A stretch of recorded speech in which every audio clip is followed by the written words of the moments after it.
Welcome to Novel Love Hearing. We bring you hundreds of novel audiobooks covering every genre and every kind of story you can imagine. Action? We've got it. Adventure? Absolutely. Horror? Of course. Whether it's the legendary Uchiha Massacre or outrageous tales like stealing Naruto's and Sasuke's women, you'll find it here. From epic series like One Piece, Bleach, Fairy Tail, and Hunter x Hunter, to countless other adventures, our library has it all. Love novels but don't have time to read? No worries, just plug in your earbuds, sit back, and let the story take over.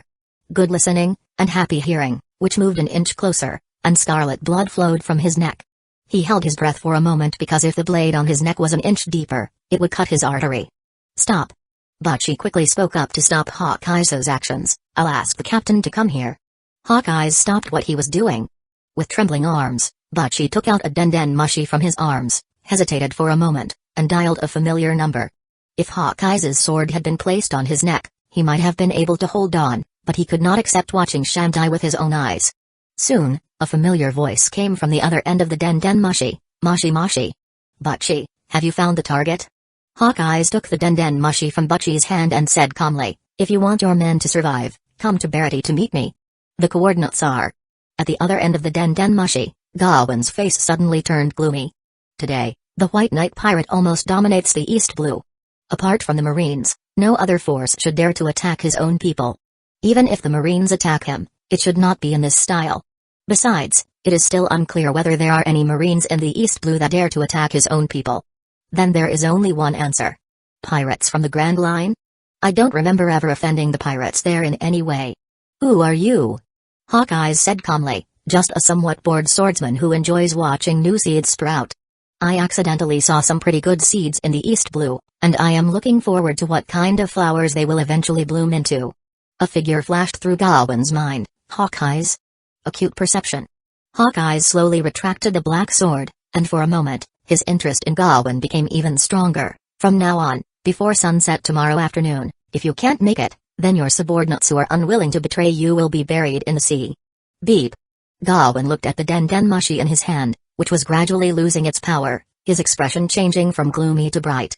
He didn't know much about Hawkeye's temper. All he knows is that this is a man who would kill his way through a fleet of 5,000 people just because his nap was disturbed and even chased them all the way from the Grand Line to the East Blue. This time, I'm in big trouble. What kind of rotten mouth do I have? Chapter 71, Outrageous Enemy. Thinking of what he said a few days ago, Gawain wanted to slap himself twice. What does he mean he can walk sideways in the East Blue? Oh. Is he really invincible in the world? Now, an outrageous enemy is waiting for him this time. After complaining a few words in his mind, Gawain closed his eyes and fell into deep thought. Hawkeye is the first of the 7 warlords to appear in the manga and also the most powerful figure among them.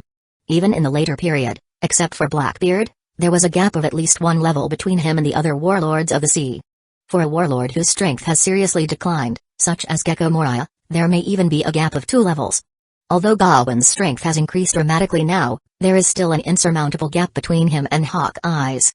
Even if he takes into account the whole White Knight pirate, it is just like an ant trying to shake a tree, making more people uselessly die.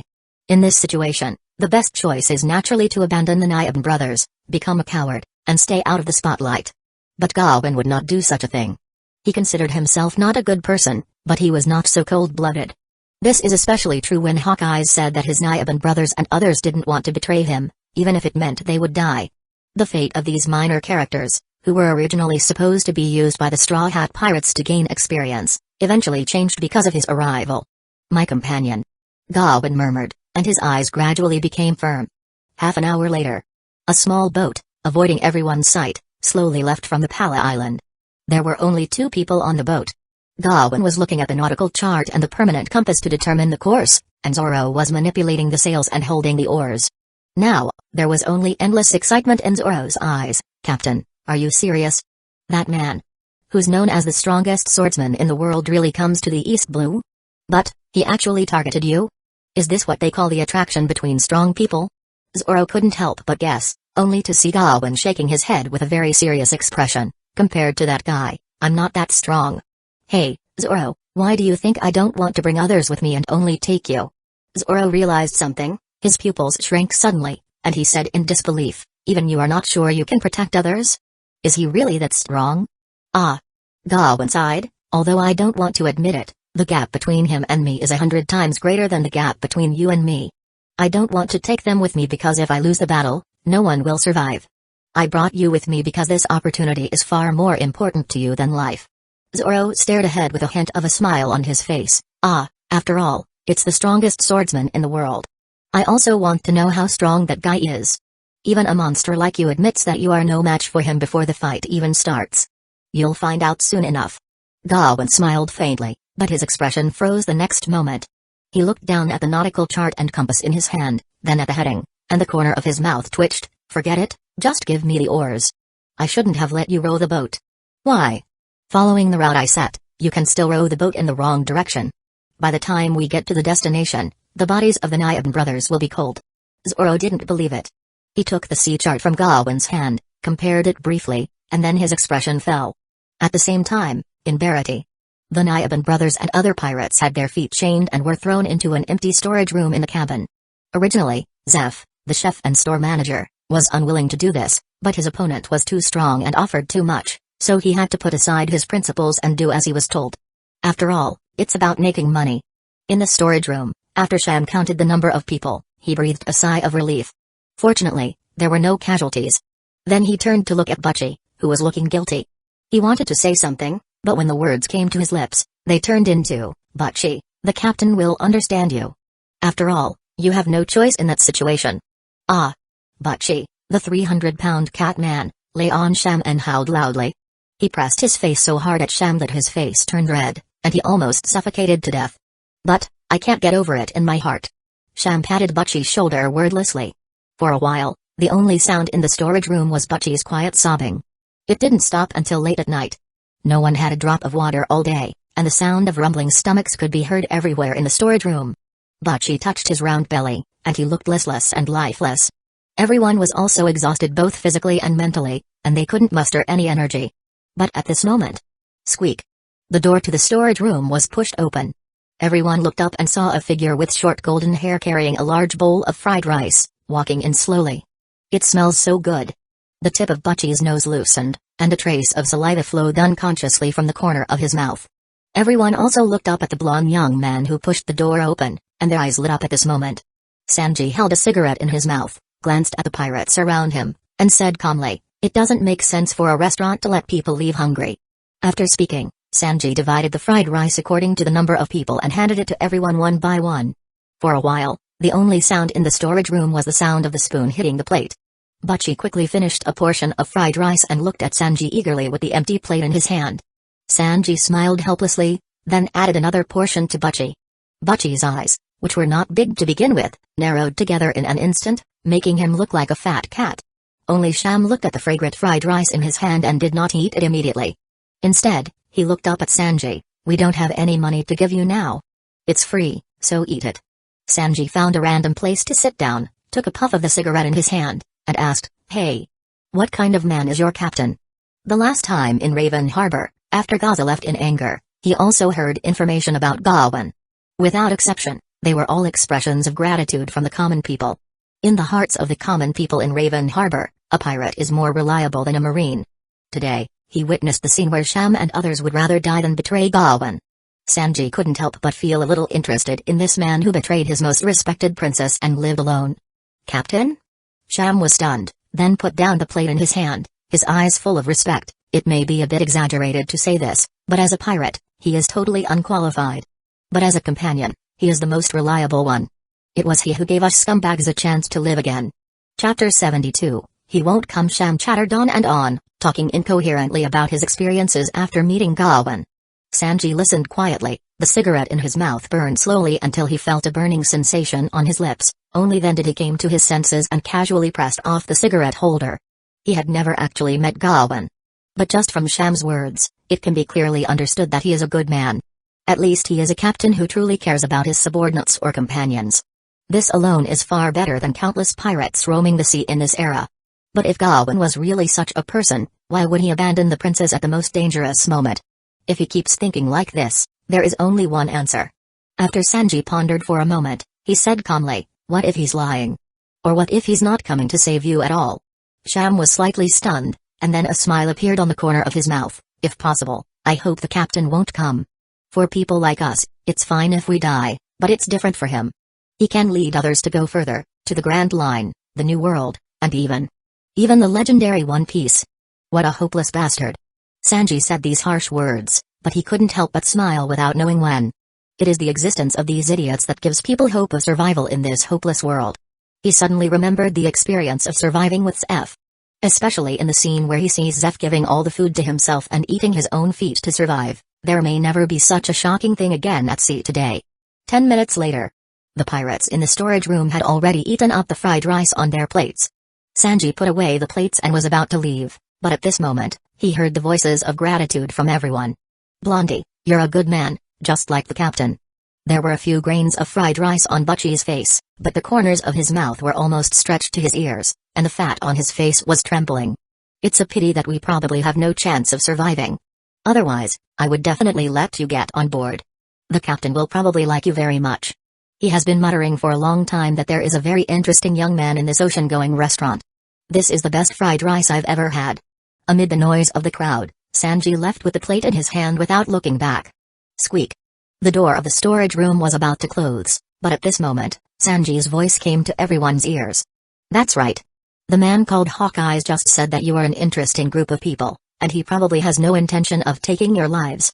Sham and Butchie were slightly stunned, and at this moment, a hint of surprise at surviving the disaster appeared in their eyes.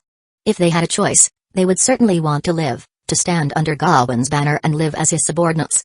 On Pala Island, it was already the next morning when Kuro realized that Gawain and Zoro were missing. He felt a little uneasy for no reason. Awakening the observation Haki can also dramatically improve intuition, and intuition is often the most accurate.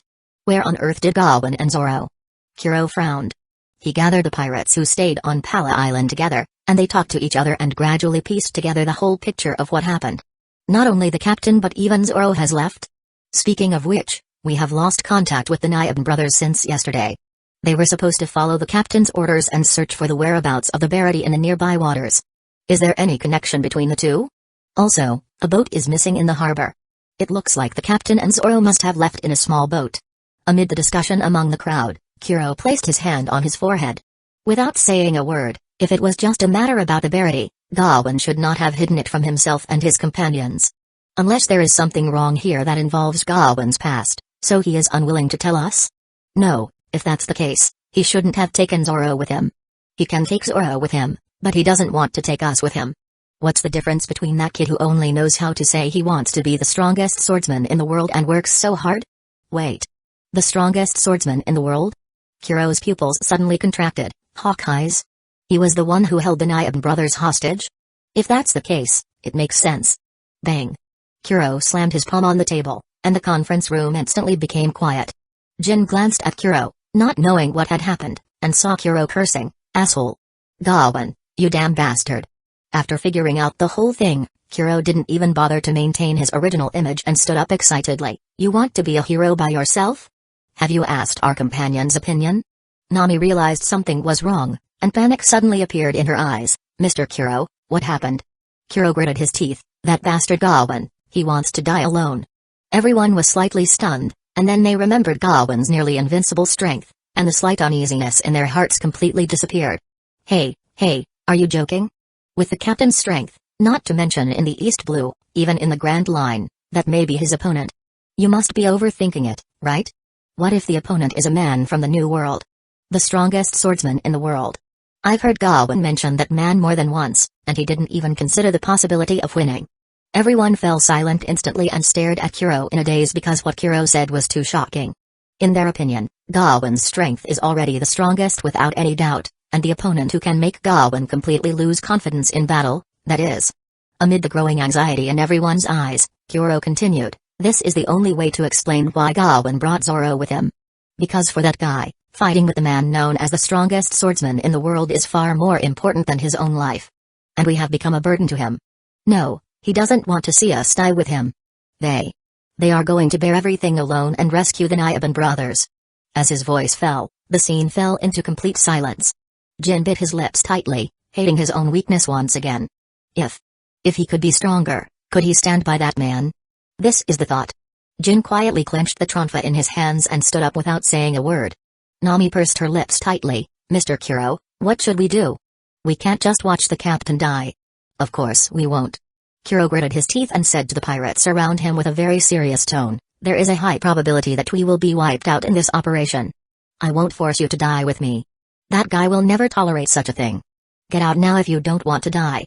After his voice fell, no one in the conference room moved, and no one even made a move to stand up.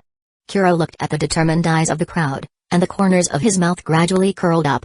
That guy is still so popular. In that case, then die with me. But before that, we need to find the location of Verity. This matter. Chapter 73, I don't have a sword smaller than this. The next day, on Verity. The platform used for fighting had already been prepared. Hawkeyes sat calmly at a dining table, waiting for the target to appear. Zeph pulled out a bench and sat aside, then spoke to Hawkeyes. How could a big shot like you wait so long for a man you've never met? Hawkeyes said calmly, I saw a swordsman with good eyes on the bounty. I was interested, so I came to take a look. He said it lightly, but no one present really thought so. Being targeted by a man like Hawkeyes is both a blessing and a curse. Zeph asked with a little curiosity, aren't you afraid that guy won't come? No. Hawkeyes shook his head, he will definitely come. Sanji, who was standing aside, frowned and said, that guy is not a trustworthy person. He has abandoned the people who trusted him the most in times of crisis before. How can such a guy be trusted? Hawkeyes glanced at Sanji, touched the cross on his chest, and said calmly, if that guy really doesn't care about his crew's life and death and broke his promise, he wouldn't have that look in his eyes. He may not be a pure swordsman, but he is definitely a qualified strong man. Aren't those subordinates who would rather die than bow their heads the best proof? Sanji was speechless for a moment, but he felt more confused in his heart. Why would such a person abandon the princess who trusted him the most and lives alone at that critical moment? Zeph looked at Sanji, his eyes dimmed slightly, and the chefs around him were also silent. With everyone waiting, the sun hanging high in the sky gradually moved to the edge of the sea level, shining with red sunlight. The deck of the Verity is dyed red. The sea in the distance was still calm, with no sea beasts jumping out of the water and no ships sailing. As expected. Sanji muttered. His heart, which had been shaken by the words of the Nyaban brothers and Hawkeyes, became even colder at this moment. White Knight Gawain? Rubbish. How could a guy like that risk his life? No. Hawkeyes suddenly raised his head and looked at the sea in the distance, with the corners of his mouth gradually curled up. He's coming. As Hawkeyes finished speaking, on the sea in the distance, a boat suddenly appeared, and then two figures holding swords gradually appeared in front of everyone. One of them was no more than 15 or 16 years old, with a defiant look in his eyes and 3 swords strangely inserted on his waist. The other one had an upright posture and handsome features, but his eyes were filled with a hint of aggressiveness. It was Zoro and Gawain who had come here by boat. Zeph looked at the two figures, and the corners of his mouth curled up slightly. Even if you know your opponent is a man known as the strongest swordsman in the world and that you can't win this battle, you are still willing to risk your life for your companions? This courage. It's not bad. Sanji looked at the familiar figure on the boat and didn't know what to say for a moment. You can risk your life for your companions, so why would you abandon the princess who trusts you the most? Soon, Gawain's boat arrived near the floating restaurant Verity, and the two of them jumped up and landed steadily on the deck. Before Gawain could react, Zoro took the lead. He drew out the 3 swords from his waist and walked towards Hawkeyes slowly. Captain. I'm going to see the scenery first. An anxious guy.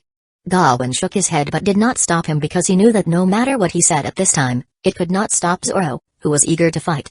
For this day, the day to witness the strength of the strongest swordsman in the world, Zoro has been preparing and looking forward to it for too long. Since the day Kuina died, he has been living for this moment, to defeat the man in front of him. If you are a true swordsman, you will know the difference between you and me the first time you see me. Hawkeyes raised his eyebrow and looked at Zoro, his tone indifferent as if stating a fact. Even so, you are still going to draw your sword against me? Between his words, Hawkeyes tried to find a hint of timidity and fear in the young man in front of him, but in the end, he found nothing and only saw a strong heart. The peak is ahead, how can I not try to climb it? After speaking, Zoro put a sword into his mouth, and with his already sweaty palms, he gripped the other 2 swords tightly. It was not until he actually faced the man in front of him that he understood why even someone as strong as Gawain would say such words. Just being looked at by those eyes was enough to make people feel fear involuntarily, and the black sword inserted at his back, which was emitting a terrifying aura from top to bottom, made him shudder. Interesting. Hawkeyes looked at the young man in front of him, and his eyes slightly lit up. Originally, he came for Gawain but unexpectedly discovered another rough diamond. Just the courage to stand in front of him even though he knew he was no match for him is worthy of praise. Then Hawkeye slowly took off the cross on his chest, pulled it off, and looked at Zoro jokingly. "I'm sorry, but I don't have a smaller sword than this."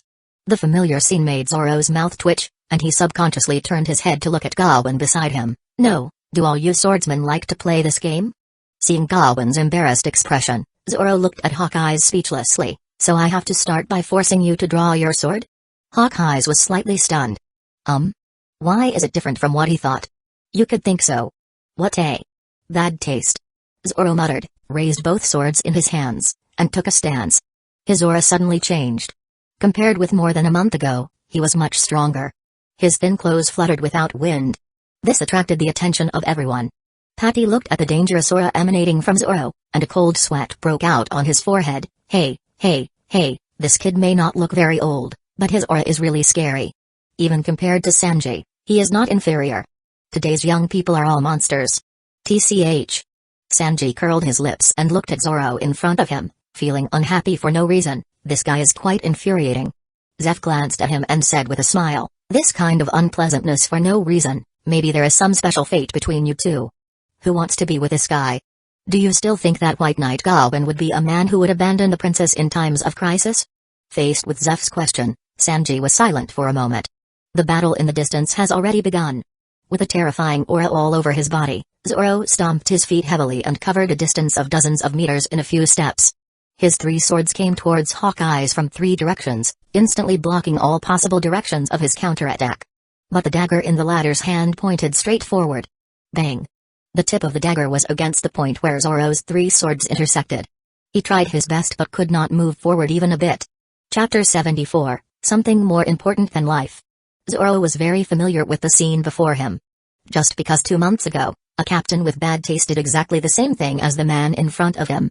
This almost humiliating attitude is a great insult to any swordsman. Even though he had experienced a similar scene before, the veins on Zoro's forehead still bulged uncontrollably at this time. Even bad taste has its limits. Asshole. As Zoro roared, he took a few steps back, and then the three swords in his hands turned into 3 streams of light and slashed towards Hawkeye's. Obviously, after the battle with Gawain, he already understood the principle of exerting 70% of his strength and retaining 30% in order to achieve both offense and defense. Whoosh! Amid the sounds of something breaking through the air, Zoro's lightning-fast slashes were accurately stopped by the inconspicuous sword in Hawkeye's hand. The blade of the sword was less than 5 centimeters long, and it was even difficult to use it for cutting vegetables, but in Hawkeye's hands, it was able to withstand all of Zoro's attacks. Bang! Bang! Bang! On the smooth deck, the only sound for a moment was the continuous collision of blades, which made everyone's eardrums numb. The chefs at the Barity were already dumbfounded. Zoro's slashes are so fast that they are hard to see. He is probably one of the best swordsmen in the entire East Blue. But this man, using that toy-like sword, was able to achieve this level? What a strength! Patty's teeth were chattering, and he couldn't speak clearly. This is especially true since he had been thinking about attacking Hawkeye's yesterday. Now, think about it. If Zeph hadn't stopped him in time, he would have been no different from the fish on the chopping board. That kind of sword is not only not suitable for fighting but also difficult to use for cutting vegetables. Carney, who was wearing sunglasses, a little smaller than Patty but looked equally ferocious, also swallowed secretly. He thought he had seen the world, but this kind of scene still made him tremble involuntarily. It's not just the eyes of that man that make him tremble, but also that powerful strength that is so terrifying that it makes him feel despair. No, the two are causally related. Only if you have enough strength can you have such a look. Is this the power of the world's #1 swordsman? Of course not. Zeph shook his head, his eyes extremely solemn. That man didn't even pull out his sword. To him, this was just an appetizer. No, this was not even an appetizer. And his real target should be the strongest swordsman in the East Blue at this time. After speaking, Zeph turned his head and looked at Gawain beside him. He saw that the latter looked normal, with no fluctuation in his eyes, as if he had expected this scene. In the field, Zoro's 3 swords swung like a whistling wind, the sharp blades tore through the air, making a sharp vibration. However, such a terrifying attack could not shake Hawkeye's in the slightest. Instead, his posture became more elegant and calm, as if he was strolling in the garden. When Gawain saw this, he had already put his hand on the hilt of his sword. Like Hawkeye's, using a dagger to deal with Zoro's attack, Gawain asked himself if he could do it. After all, he had done something similar before on the island of rare animals. But there is an essential difference between the two. He relied on his superior swordsmanship to stop Zoro before he could complete his move or exert his strength. Hawkeye's, however, uses hard counterattacks. The timing of each attack is when Zoro's attack is the most powerful. He will hit you when you are at your strongest. It's just as arrogant as expected. Gawain whispered. The battle in the field was gradually coming to an end. Even though he was holding 3 swords and was full of fighting spirit, Zoro was still too immature to face Hawkeye's. The dagger in Hawkeye's hand forcefully deflected the 3 swords in Zoro's hand and then stabbed into his chest. Whoosh! The blood splatters. The severe pain made Zoro clench his teeth, but he did not retreat at all. He grinned, and there was an inexplicable helplessness in his eyes. Even the locations you hit were exactly the same. Did you monsters discuss this in advance? Hawkeye's was a little confused, but that did not stop him from admiring the young man in front of him. His sharp hawk-like eyes fell on Zoro. Why not retreat? Zoro met that look that was enough to scare ordinary people and grinned. Who knows? I always feel that since I didn't retreat when facing that man, I can't retreat when facing you. Otherwise, how can I stand in front of him and swing my sword next time? Amazing. Hawkeye's smiled slightly, threw away the dagger, held the exaggerated black sword on his back with his other hand, and said seriously, "This is the respect you deserve. Don't die." Having lost the power to resist, Zoro simply opened his hands, and the corners of his bleeding mouth curled up into the same defiant smile as before. Certainly. The scars on the back are swordsman's shame. Whoosh! The pitch-black blade light cut through the air, slashing from Zoro's right shoulder to his lower right abdomen, bringing out a thin layer of blood mist. The remaining force almost cut the first deck of Verity in half. Zoro's body slowly fell down, blood gushed out from his wound and soon flowed onto the deck. Everyone was stunned for a moment. Although they already knew that Zoro was far inferior to Hawkeye's, they never expected that he would be defeated so quickly. And Hawkeye's slash made them feel awe from the bottom of their hearts. But at this moment, a blonde figure stepped forward and angrily said to Gawain, "Why didn't you help him when you saw him getting hurt?" Seeing Zoro lying in a pool of blood and Gawain standing aside without any reaction, Sanji felt inexplicably angry. Isn't his scene the same as what happened to Princess Guinevere in the past? Isn't that guy your companion? Help! Gawain turned around when he heard the voice and saw a slightly familiar face. Curled eyebrows, blonde hair, and a suit. With such distinctive features, how could he not recognize that the person in front of him was Sanji, whom he had been looking for a long time? But when he actually saw this face, he felt inexplicably familiar, as if he had seen this face before, but it was much more childish. After some fruitless thinking, Gawain did not dwell on this question and said calmly, "If I intervene at this moment, it would be an insult to that guy. Just look at his face, and you will know. How satisfied is that guy?" Sanji looked down and saw that Zoro, who had already lost consciousness, had a smile on his face. It wasn't a face distorted by an uncontrollable expression but a smile that truly came from the heart. How could he show such an expression when he was hurt like this? Sanji was extremely surprised. At this moment, Zeph's voice came to his ears. "In this world, some things are far more important than life and interests. Just like you secretly fed those poor pirates, just like you were obsessed with finding the all blue where all fish in the world gathered. For a swordsman who is loyal to the way of the sword, nothing is more important than defeating that man." Chapter 75, First Battle with Hawkeye's. Even dying while climbing to the top is the most romantic thing for a swordsman. That's about it, isn't it? Little brother. Gawain's mouth curled up. That's about right. But the next thing is what a captain should do. After speaking, Gawain walked up quickly, took a quick look at Zoro's injuries, and let out a long sigh. A stab wound in the chest punctured the original wound, but it was not deep. Hawkeye's downward strike almost cut Zoro in half, but he held back and did not injure his bones or internal organs. With Zoro's physique, it wouldn't be a big deal if he rested for more than half a month. Gawain picked up Zoro and handed him to Zeph beside him. "Old man, please ask the ship's doctor to treat his wound." After speaking, Gawain turned his head and looked at Hawkeye's, who was silent beside him. His eyes were filled with extreme solemnity. The opponent is the pinnacle of swordsmanship in the world today, a man who once competed with Red Hair for many years. In terms of swordsmanship, he is even superior to Red Hair. He absolutely has diamond-level combat power. Compared with Gawain's current silver rating, it is a full 2 levels away. You have to know that even among iron of the same level, the gap between the strong and the weak is so large that one party can kill the other party almost instantly. Therefore, in this battle, whether Gawain can win or not, even if he can survive, all depends on Hawkeye's choice. But the more this happened, the more at ease he felt inside and the calmer the expression on his face became. Since there is no choice, just do the best you can. This is what he has always believed in. Thinking of this, Gawain turned to look at Zeph and said, "If I die here, you can go to Pala Island and ask the pirates there for money." Snort. Zeph groaned and twirled his beard. Originally influenced by Sanji, he also had a little prejudice against Gawain. But now it seems that no matter what, the person in front of him doesn't look like someone who would do that kind of thing. "Don't die, kid. I'd rather have you pay for it yourself." "Ah." Gawain smiled helplessly. It's hard to say what will happen when facing a guy like that. Zeph's expression remained unchanged, and he whispered, "The people on your ship are in the storeroom." "They are fine. Thanks." Gawain thanked Zeph, then turned to look at Sanji. "Young man, would you consider coming to my ship? I need a cook, too." Sanji was stunned. A hint of anger flashed across his face, and then it disappeared the next moment. If this man dies here, will he never know the truth? "Hey." Sanji opened his mouth but didn't say what he was thinking. He just said, "Don't die." Gawain smiled slightly. "Then, if I survive, you can come with me. I'm tired of the pig food made by those bastards. Who wants to get on your boat? Asshole." "Well." Gawain smiled slightly without getting angry and turned around, took a few steps to the deck, and stood in front of Hawkeye's. For a while, no one dared to make a sound because they were extremely looking forward to the upcoming battle. Everything was quiet all around, even the surging sea beneath one's feet seemed to have stopped at this moment.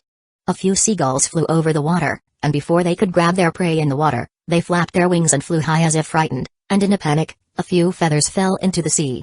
Clang. After a buzzing sound, Guan's masamune was unsheathed, and the silver-white blade reflected the light of the setting sun, making it appear red. Hawkeye stood with a sword in his hand and looked at the young man in front of him, making the corners of his mouth curled up unconsciously. "You're even more impressive than I thought. So impressive that I am a little hesitant about whether to pick this unripe right now. But you shouldn't have brought him here today." "Yeah?" Gawain understood what Hawkeye's meant, but he did not feel any regret. "If I don't bring that guy with me, he will probably hate me for the rest of his life. Besides, you were coming for me from the beginning, right? Rather than saying that I rescued these companions, it would be better to say that they were implicated by me." Hawkeye didn't comment but just looked at Gawain calmly. "It has been many years since I last saw a real swordsman. Those who have entered the new world, even if they are stronger than you and that guy, will never have the courage to disregard their life and death. I have seen too many people crying and begging for mercy. It is really exciting to see young people like you who know you are no match for your opponent but still have the will to seek the truth. Even this guy is beginning to crave your blood." Gawain lowered his eyes and looked at the black sword in Hawkeye's hand. The blade that had just wounded Zoro was not stained with a trace of blood. "Is this what it is called? Black blade? Do you know the black blade too?" Hawkeye was slightly stunned. Every sword, tempered and polished by the swordsman's faith and will, can become a black blade. The sword in your hand can also become one. Gawain grinned, letting the fighting spirit rise in his body. "There's no point in talking anymore, just let me see the world's #1 scenery." As the sound landed, the deck beneath Gawain's feet exploded instantly, and the new feature he had just gotten brought him a speed beyond imagination.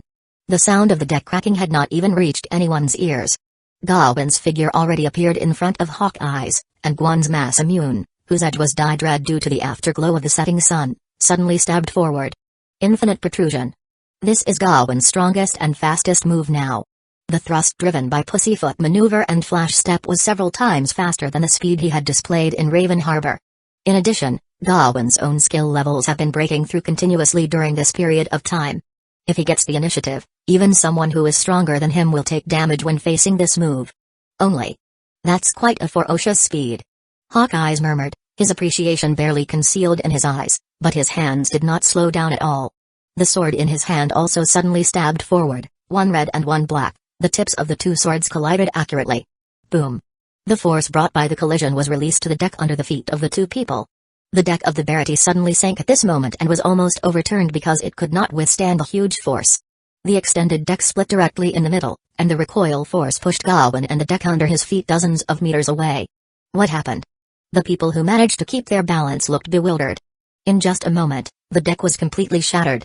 Looking at the solemn-looking Gawain and the indifferent Hawkeyes, everyone felt their scalps tingling. They have already fought. What kind of speed is this? Can humans really reach this level? It was not until this moment that everyone understood the fact. When it comes to the battle between top experts, they may not even be qualified to watch. Chapter 76, Unpolished Jade and Gold. Gawain managed to steady himself, and when he looked down, He discovered that his knuckles had been torn apart by Hawkeye's tyrannical force, making them ooze with scarlet blood. The surge of adrenaline made him unable to feel any obvious pain. The only thing he felt was his accelerating heartbeat and his fingers trembling with excitement. It showed that he was unusually excited at this moment. The opponent is too strong. Stronger than he can imagine. But the more this happened, the stronger Gawain's fighting spirit became, and this was even more true for the already bloodthirsty Guan's Masamune in his hand. He also wanted to try whether he could use the enormous pressure brought by Hawkeye's to verify whether the changes in Kiro could be replicated. Now, Gawain's own combat power has been upgraded to silver, and the upper limit of his own potential is only silver.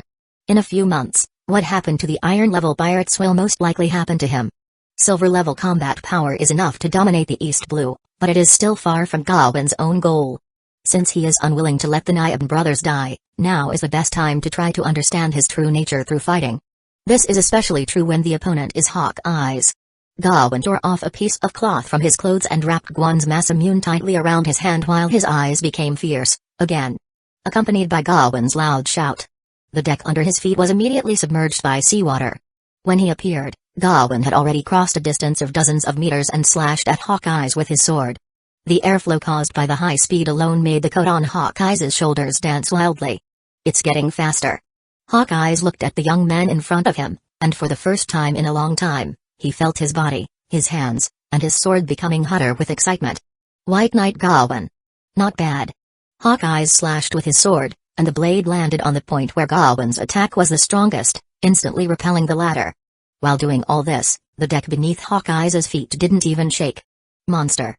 Although Gawain had anticipated this, his lips still couldn't help but twitch, and the fire in his eyes became more and more intense. Being number one in the world, he should be so overwhelmingly powerful. With these thoughts swirling in his mind, Gawain's attacks became more and more fierce. The super-fast speed brought by the pussyfoot maneuver and the flash step allowed him to even walk on water easily. He stepped heavily on the water to dissipate the force of Hawkeye's attack and, at the same time, accumulated strength in a wave of attack on Hawkeye's again with Guan's Masamune in hand. For a while, Gawain's offensive continued. Like a whistling gale, driving the sword in his hand like a torrent. Under such a fierce and rapid attack, anyone else would be beheaded by Gawain in an instant, but his opponent was, after all, the man known as the strongest swordsman in the world. As Hawkeye's understood Gawain's true ability, he gradually increased the strength in his hands, and the hand holding the sword could not help but make a creaking sound. What he got in return was an even more powerful blow. Bang! Bang! Bang! The sound waves, as dense as the buzzing of bees and as deafening as the ringing of bells, spread in all directions in the air and even distorted the air visibly to the naked eye. Everyone who remained on the deck frowned and covered their ears for a moment. Damn it! What on earth just happened? Paddy opened his eyes wide but could barely see a series of water columns exploding in the sea in the distance and faintly saw Hawkeye's swing the black sword in his hand quickly, making a deafening sound as if it collided with something in the air. The scene before them could only be described as something like gods fighting. Quick! Let's peel off that extended deck and retreat. Zeph looked solemn as he gave orders to the chefs around him, and then everyone began to act belatedly. That's right, the initial confrontation between these two monsters almost caused the ship to sink. Such destructive power was enough to tear the ship apart directly. At the moment of life and death, the movements of the crowd were several times faster than usual, and the extended deck was peeled off in just a few seconds. The offshore restaurant Barity quickly retreated to several hundred meters away. Just when Carney thought he was barely safe, a flash of light passed by and cut off half of the hat on his head. He immediately lay on the ground, curled up into a ball, and cursed in a trembling voice, "Monster! A complete monster!" Zeph glanced at him, took a deep breath of the tobacco in his mouth, and then turned his gaze to the battlefield in the distance. His expression seemed calm, but his palms were already covered with sweat. It was true that he had been to the Grand Line, but he had never even seen a monster like them, let alone a battle with one. Sanjay, who was standing next to him, was already stunned. Is that bastard so strong? Ah! Zeph looked solemn. It's been a long time since a monster like this appeared in the East Blue. It's just that his opponent, after all, is the number one swordsman in the world.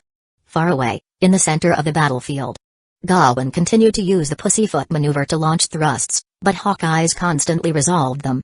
His legs became heavier during the battle, and finally, bang! The tip of Guan's Masamune was precisely placed on Yoru's blade. Both of them stopped and stared at each other at this moment. Gawain was sweating profusely and looked a little embarrassed. The cloth wrapped around his palm had been soaked with blood and had slipped onto the sword. Looking at the calm and composed Hawkeye's in front of him, Gawain couldn't help but exclaim in admiration, "It's so despairingly powerful." The thrust driven by pussyfoot maneuver was already his strongest combination skill, but up to now, he had not been able to leave even a single scratch on Hawkeye's. Even though Gawain was mentally prepared, he still felt suffocated. "It seems that the distance between me and the strongest swordsman in the world is still too far. The swordsman's will lies entirely in the sword." Hawkeye calmly put away his sword, and his hawk-like eyes fell on Gawain as if he saw through everything. "I have clearly seen the difference between you and Zoro. If he is a rough jade that still needs to be polished, his essence is pure enough, and all he needs is time. Then you are a piece of gold full of impurities. You have begun to shine with your own light, but there are too many impurities in your body, and your value has been greatly reduced. So what you need now is to temper your beliefs through battle after battle and forge the sword in your heart. Most of it. It's a battle in which you will die if you don't win." After speaking, Hawkeye's expression changed, and he changed from holding the sword with one hand to holding it with both hands. Anyone who has been exposed to swordsmanship knows that the biggest difference between holding a sword with both hands and with one hand is strength. It's just a change in the way he holds the sword. The sense of oppression that Hawkeye's brought to Gawain increased several times or even dozens of times. Especially during the battle, the look in this man's eyes was really like a rumor. It made people tremble uncontrollably. "Gawain, stay alive." After saying that, Hawkeye's held the sword in both hands and slashed forward heavily. The green flying slash flew out of his hand and rushed towards Gawain. At this moment, the observation hockey that had just been upgraded to level 3 sounded the alarm in Gawain's mind so wildly that he even felt a noticeable stinging pain on his skin. In a desperate situation, Gawain barely turned sideways, letting Hawkeye's flying slash pass by his chest, and then, whoosh! A huge crack extended all the way to the end of the sight, facing the setting sun, divided the sea into two parts visible to the naked eye. From Gawain's perspective, he could even see the corals growing on the seabed, the starfish filtering food in the mud, and the fish stranded due to lack of water. In his 2 lifetimes, Gawain had never had such a direct sight of what the seabed looked like. Chapter 77, Determination. The chefs at Barity completely lost control of their expressions. They were stunned for several seconds before someone shouted in fear, "Run!" Then, the ship that had just stopped started again. Patty, who was dissatisfied with the slow speed, even picked up a shovel, sat on the edge of the deck, and rowed wildly. Because only in this way can he stop himself from thinking about what just happened. The people who had originally wanted to watch the outcome of the battle retreated directly into the restaurant, huddled together with pale faces, and were unable to utter a word for a while. Zoro, who had just come to his senses, looked at the 2 men in the field.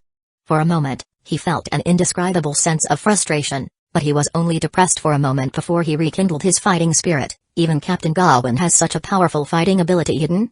It seems that the originally scheduled time for challenging him will have to be moved back. 5 years? No, 8 years. 10 years to be safe. Just 10 years. Zoro gritted his teeth and said this, but his eyes suddenly turned red. It was not until then that he remembered that Gawain had no intention of returning alive from the very beginning. Asshole. How can I become number 1 in the world if you die? He was going to kill me with that slash. The moment Gawain had this thought, there was no longer a glimmer of hope in his mind. He had originally thought whether Hawkeye would admire him as much as he admired Zoro and, therefore, chose to show mercy. After all, this was a script that had already happened. Now, it seems that there is a fundamental difference between Hawkeye's view of Zoro and him. This is going to be really fun. The moment he realized this, Gawain slowly closed his eyes, and his slightly trembling body gradually calmed down. His chest rose and fell, and then his breathing slowly became steady. He just felt that the world around him became quiet at this moment, and the only sound he could hear was Guan's Masamune's breathing. Upon seeing this, Hawkeye immediately put down the sword in his hand and looked at the young man in front of him with indescribable admiration in his eyes. "Did you realize something? Interesting. It looks like I won't be too lonely in the next few years or even a dozen years. Of course, the premise is that you can survive." After a few seconds, Gawain suddenly opened his eyes. His gaze was like a torch and fire, and he said lightly, "What is the essence of hockey?" Hawkeye smiled slightly and said calmly, "It's not a good question to ask your opponent in the middle of a fight. However, as a reward for pleasing me, I don't mind giving you my answer. When it comes to hockey, some people say it's will, some say it's belief, some say it's ambition, some say it's courage, but in my opinion, it's just one word. Determination. Or let me put it more bluntly. Do you think you can hit me with your next blow? Do you think you can leave here alive? Do you believe that the oath you once made will come true? Gawain was stunned for a moment. Only then did he recall that he had found a way out for himself even before he first tried to awaken his armament hockey. If he cannot awaken it on his own, he can just rely on his companions. If the East Blue doesn't work, then go to the Grand Line or even to the New World. But as Hawkeyes said, this kind of thing that is born from belief, courage, will, or faith is destined to be difficult to achieve the moment you hesitate. Panels and skills can be accumulated by the system, but the lack of determination cannot. I see. Gawain suddenly tightened his grip on Guan's mass immune in his hand, but the next moment, he heard Hawkeyes' voice in his ears. Now, do you believe you can survive this blow from me? I will. An extremely bright light suddenly burst out from Gawain's eyes. In contrast, a certain power hidden in his body is truly awakened at this moment. A layer of black aura visible to the naked eye flowed along his arm, all the way up and wrapped around the sword in Gawain's hand, dyeing the silver-white sword black. This was the armament hockey that he had been seeking but could not obtain before. At the same time, a familiar system prompt sounded in Gawain's mind: awakened armament hockey. Current level, 1. Gawain was slightly stunned and thought to himself, isn't it level 0 like observation hockey? Is it because I awaken it on my own? Forget it, let's not dwell on these little issues.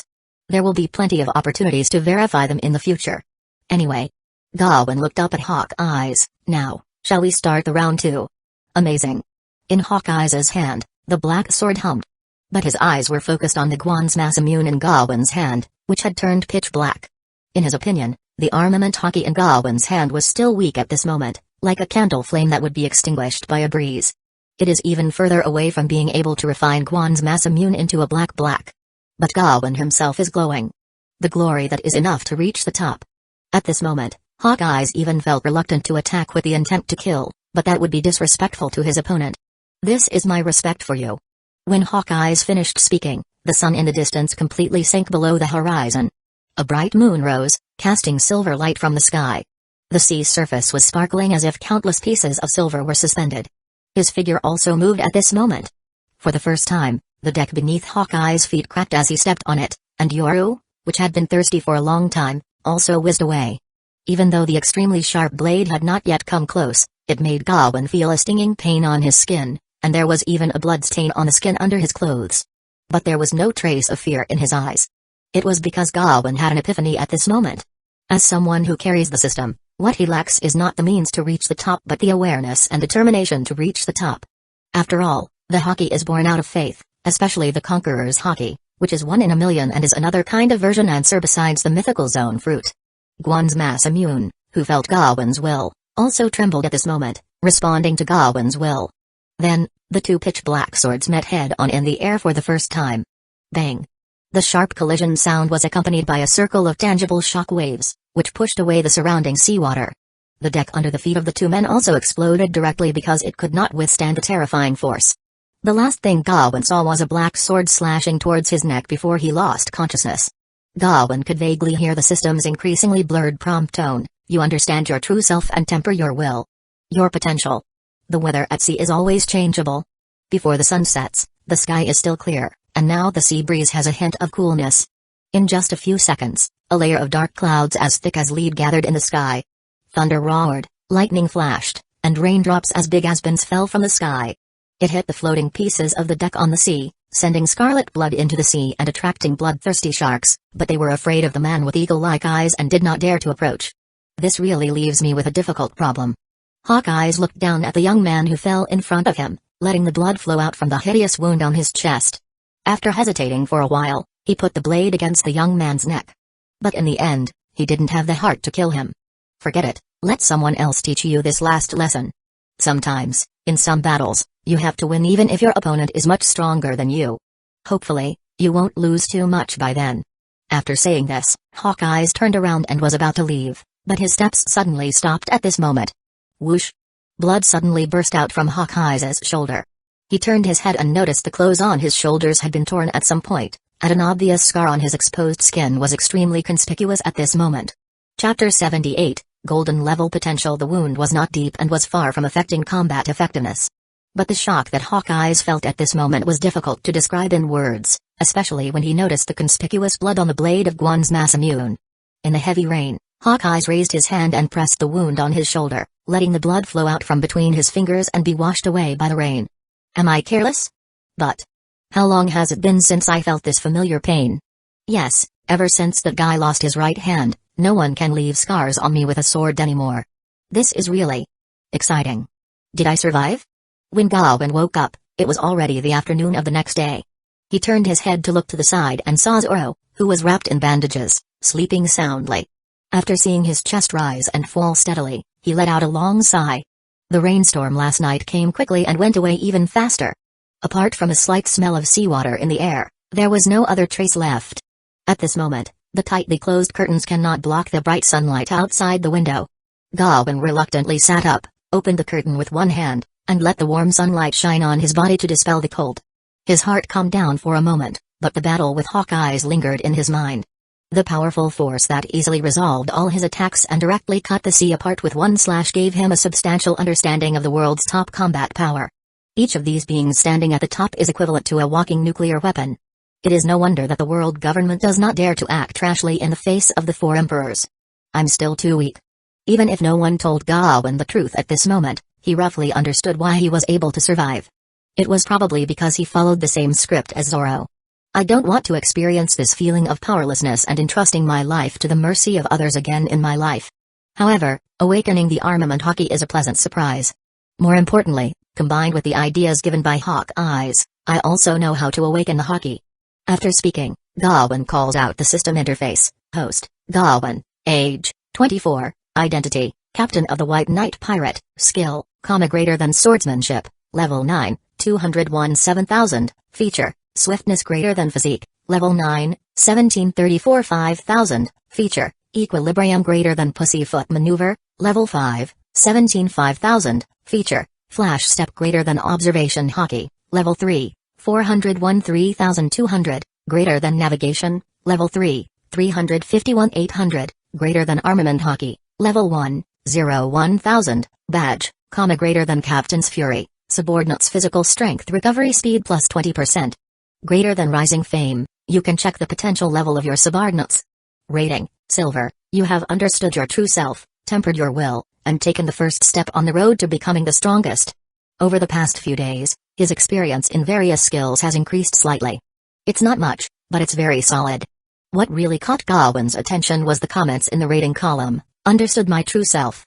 He knew the significance of this all too well.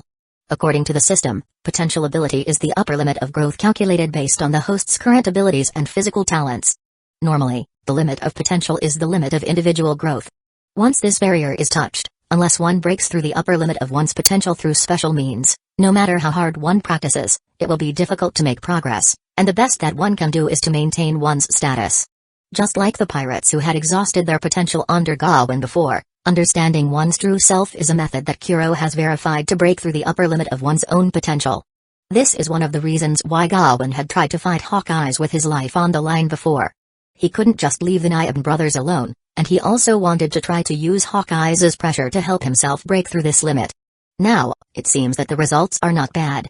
Gawain immediately used his badge ability and threw a probe at himself. Name, Gawain, potential, gold, rating, silver, enlighten of one's true self. Looking at the eye-catching gold word on the potential column, Gawain's lips curled up, and even the depression caused by being hit hard by Hawkeyes was reduced a lot. Originally, when his combat power was gradually approaching the growth limit calculated by the system, he was a little worried that his own growth would stagnate.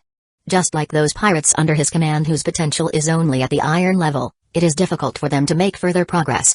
Now that he has realized his true self and his potential has been broken through, Gawain's urgent needs have been solved directly. Even if his potential does not advance any further, simply stacking his combat power to the gold level step by step will be enough to seize the title of Warlord of the Sea according to the original plan. Moreover, with Hawkeyes' guidance, Gawain already has his own ideas about the subsequent practice of Hawkeye. If he works hard, he will be able to reach the threshold of diamond. By then, the sea will be wide enough for fish to roam, and the sky will be high enough for birds to fly. If his own combat power is strong enough, he will have many choices to make. While Gawain was thinking, squeak. The door of the room was pushed open. Sanji put out the cigarette in his hand, walked in slowly with a tray, and deftly placed a bowl of tomato beef soup and a few pieces of bread in front of Gawain. Gawain sniffed the fragrance in the air, and his appetite was aroused. For someone like him, whose physique is far superior to that of an ordinary person, there is no faster way to recover from his injuries than eating. Especially when the one who cooks is a top-notch chef like Sanji. But before Gawain could start, Sanji's voice interrupted Gawain's actions. You obviously have such great power and the will to face such a monster for your subordinates, so why did you abandon Princess Guinevere and run away alone? In the end, he couldn't help but wonder. It was because the image of the man in front of him was so different from the image he had always constructed in his mind. He was fearless in the face of life and death, and he also had extremely terrifying strength. Even though he was ultimately defeated by Hawkeye's, it also depends on who he was competing against. Gawain's fighting power in the East Blue was more than enough to defeat anyone. Anyone who witnessed the battle knew this clearly. Gawain was slightly stunned, then he raised his head and looked at Sanji. The face in front of him gradually overlapped with the more childish face in his memory. I remember now. I have seen you before, but that was a few years ago. That woman ate what you made and had diarrhea for half a month after returning home. She lost a lot of weight. Sanji's face flushed, and he gritted his teeth and said, Now I'm asking you questions. Gawain dipped the bread in his hand into the soup, took a bite, and said calmly, If it's you, you should know better than me that beautiful women can deceive people, especially a woman as beautiful as Princess Guinevere. Didn't she lie to you too? Chapter 79, Friendship Barity, in the kitchen. Carney was directing a group of chefs, taking stock of recent losses and converting them into a bill. Even a few zeros were quietly added after some of the numbers. Paddy was slightly stunned when he saw this scene and then said, Is it not good for us to do this, right? Carney glanced at him and said calmly, On top of those lost kitchen utensils are our priceless memories. I'm already giving him a discount. I'm at a loss. Before Carney could finish his words, Zeph snatched the bill in his hand away. After taking a closer look, he asked Carney to change the numbers on it. Some money is hard to spend even if you are lucky enough to get it. Carney rubbed his head awkwardly. Paddy, on the side, rolled his eyes and asked, Speaking of which, what kind of past did that brat have with the princess of the kingdom of Goa? Hearing this, the chefs around put down their work and quickly gathered over. Chef hats of all sizes crowded in front of Zeph. Looking at these chefs with curious faces, Zeph wanted to refuse directly as he had done before, but suddenly he remembered something, pulled out a bench and sat down, smoked the pipe from time to time, and slowly said, At that time, the Barity had just opened, and its reputation had just spread. The princess of the kingdom of Goa brought her knights here to dine. By the way, at that time, White Knight Gawain was also one of Princess Guinevere's personal guards, but he was not as conspicuous as he is now. That brat Sanji couldn't even walk when he saw the princess. At this point, everyone present smiled knowingly. After all, who could understand Sanji's style better than them? Among the female regular customers who come to the restaurant, more than half come here for Sanji. Zeph couldn't help but smile. He made the tomato beef soup he had just learned and took the opportunity to serve it to the table. To be honest, when I opened the lid and looked at that indescribable thing, my heart sank. After Princess Guinevere found out about this, instead of blaming him, she ate up all the tomato soup right in front of Sanji and even kissed him on the forehead before leaving. Why else do you think Sanji has so much affection for that princess? At the same time, Gawain was in the room, feasting on bread and tomato soup. The beef was soft and tasty, and the aroma of tomatoes mixed with the flavor of spices made him exclaim in satisfaction. Tasty. Your skills have improved a lot. That thing was so disgusting to me to look back then. Sanji's mouth twitched, but he didn't know how to refute it. In less than a minute, a bowl of tomato soup mixed with several large pieces of bread entered Gawain's stomach. He let out a long breath and felt like he was alive again. Only Sanji was staring out the window in a daze. So she not only lied to me but also to you? In a sense, we can be said to be in sympathy with each other. Sanji said self-deprecatingly, then cleared the tableware, raised his hand to loosen his tie, and prepared to turn around and leave. Gawain couldn't help but say, Remember our previous bet? If I survive, you will come with me. I need a professional cook on my ship. Sanji paused, waved at Gawain, and said, I have never acknowledged such a one-sided bet. Besides, I have reasons to stay here. That old man saved my life. Gawain's mouth curled up into a smile, so it's not that you don't want to, but you still have some ties here, right? Sanji did not answer but walked out of the room slowly, closed the door behind him, and said, Take good care of your injuries. Bang. The door was closed. After having a full meal and looking at the scenery outside the window, Gawain closed his eyes and listened to the sound of the waves outside the window. His heart calmed down after a while. Not long after, the sound of even breathing was heard in the room. Time flies, and night falls gradually. The night wind blew, and the hull swayed, gradually rising and falling along with the wave. On deck, Seeing that everyone had temporarily repaired the damaged parts of the ship, Zeph planned to set off for a nearby harbor. After all, the detached extended deck needed to be repaired, and the supplies on the ship also needed to be replenished urgently. Just as he was about to give the order to set sail, a whistle suddenly came from the sea in the distance. Zeph looked up. Then, 2 pirate ships were seen speeding towards the location of the Verity from the distant horizon. The pirate flag with a skull and a round shield as the background is extremely conspicuous, even under the moonlight. White Knight Pirate. Zeph stopped what he was doing. Soon, the 2 pirate ships stopped in front of the Verity. On the leading pirate ship, the gangway was lowered. Kuro hurried down from the boat, followed closely by Jin and Nami. The 3 of them looked around but did not find Gawain or Hawk Eyes. The only thing they saw was the badly damaged ship in front of them. Their hearts were in their throats for a moment. Without waiting for Kuro and the others to ask questions, Zeph speaks first. Hawk Eyes has left. Your companion is on the ship, and they are fine. Everyone couldn't help but breathe a sigh of relief while Kuro said urgently, Where's Gawain? In the room upstairs. Take me there. Zeph looked at Patty beside him, who immediately understood and gave a smile that he thought was friendly but was actually quite ferocious. Come with me. Kuro frowned slightly, left a few people to watch the boat, and took Jin and Nami with Patty to go toward Gawain and Zoro's direction. Inside the room, Gawain had just woken up and was about to turn over when he saw the door open violently, and Kuro walked in with a dark face. Asshole. You want to bear everything by yourself? Have you ever asked us? After speaking, Kuro wanted to punch Gawain, but when he saw the bandage on his chest, he changed his action and instead grabbed Gawain by the collar and lifted him up from the bed. If you don't know what captain means, then you might as well let me take the position. We are willing to follow you, not for you to solve all the problems by yourself. We will face all the difficulties together. Jin grabbed Kuro's arm and said in a deep voice, Kuro. Let go. Kuro then put Gawain down angrily, but he also turned his head to look out the window, gritted his teeth, and said, If you die in the East Blue, who will lead everyone to the Grand Line and take the title of Warlord? And how will I regain my position as captain? Gawain looked at Kuro in front of him, and a smile appeared on his face. You, a cold-blooded fellow, have changed a lot. After speaking, he turned around and found that Nami beside him had already burst into tears. Mr. Gawain. The pirates who came with Kuro also set their sights on Gawain. They breathed a sigh of relief when they saw that he was only slightly injured and was not seriously injured. They just felt like they had found their backbone again. Gawain was a little dazed for a moment, and he didn't know when he had been carrying the expectations of so many people. I seem to be a little willful. Chapter 80, You're fired. Outside, Sanji was leaning against the door, his head lowered so that his expression could not be seen clearly. Only the cigarette in his mouth continued to burn, with wisps of white smoke rising. He listened to Gawain and others' voices in the room, and the corners of his mouth curled up unconsciously. For a moment, Sanji couldn't help but regret rejecting Gawain's invitation just now. All blue is not in the East Blue. Sanji murmured and thought of Zeph, who had lost a leg. He removed the cigarette butt from his mouth and threw it into the trash can. Then he turned around and walked away. Clatter. Clatter. Clatter. With brisk footsteps, Sanji slowly walked down the stairs. However, he saw that the chefs and waiters in the restaurant were gathered in the hall at this moment, looking at him with cold expressions. What? The only thing Sanji got in response was everyone's increasingly indifferent looks. Just when he felt uncomfortable and was about to ask what was going on, Zeph pushed through the crowd on both sides, walked up to Sanji, crossed his arms, and said coldly, Little brat, you are fired from today. You can go wherever you want. But there is no place for you on this ship. Sanji was stunned, and then he said angrily, Stinky old man. Are you kidding me? On this ship?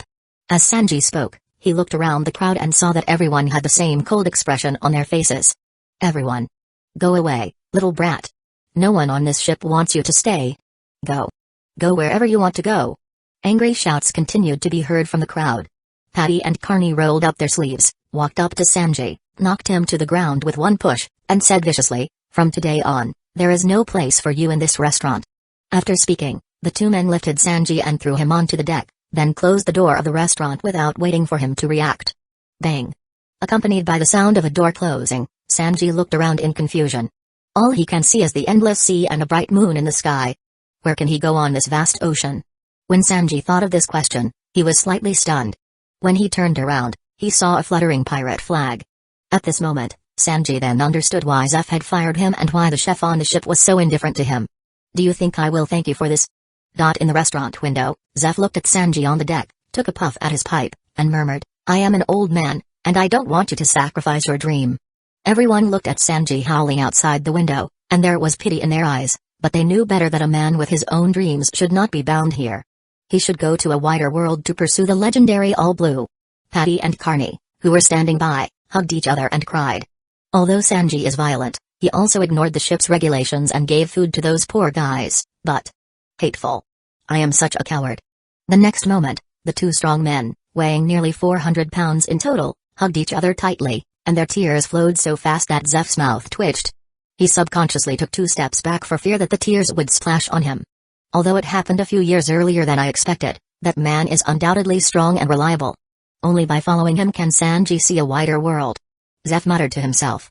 At this moment, a familiar voice came to his ears. Ah! It was a touching scene. Gawain, with a smile on his face, slowly walked down from upstairs with Kuro and his companions.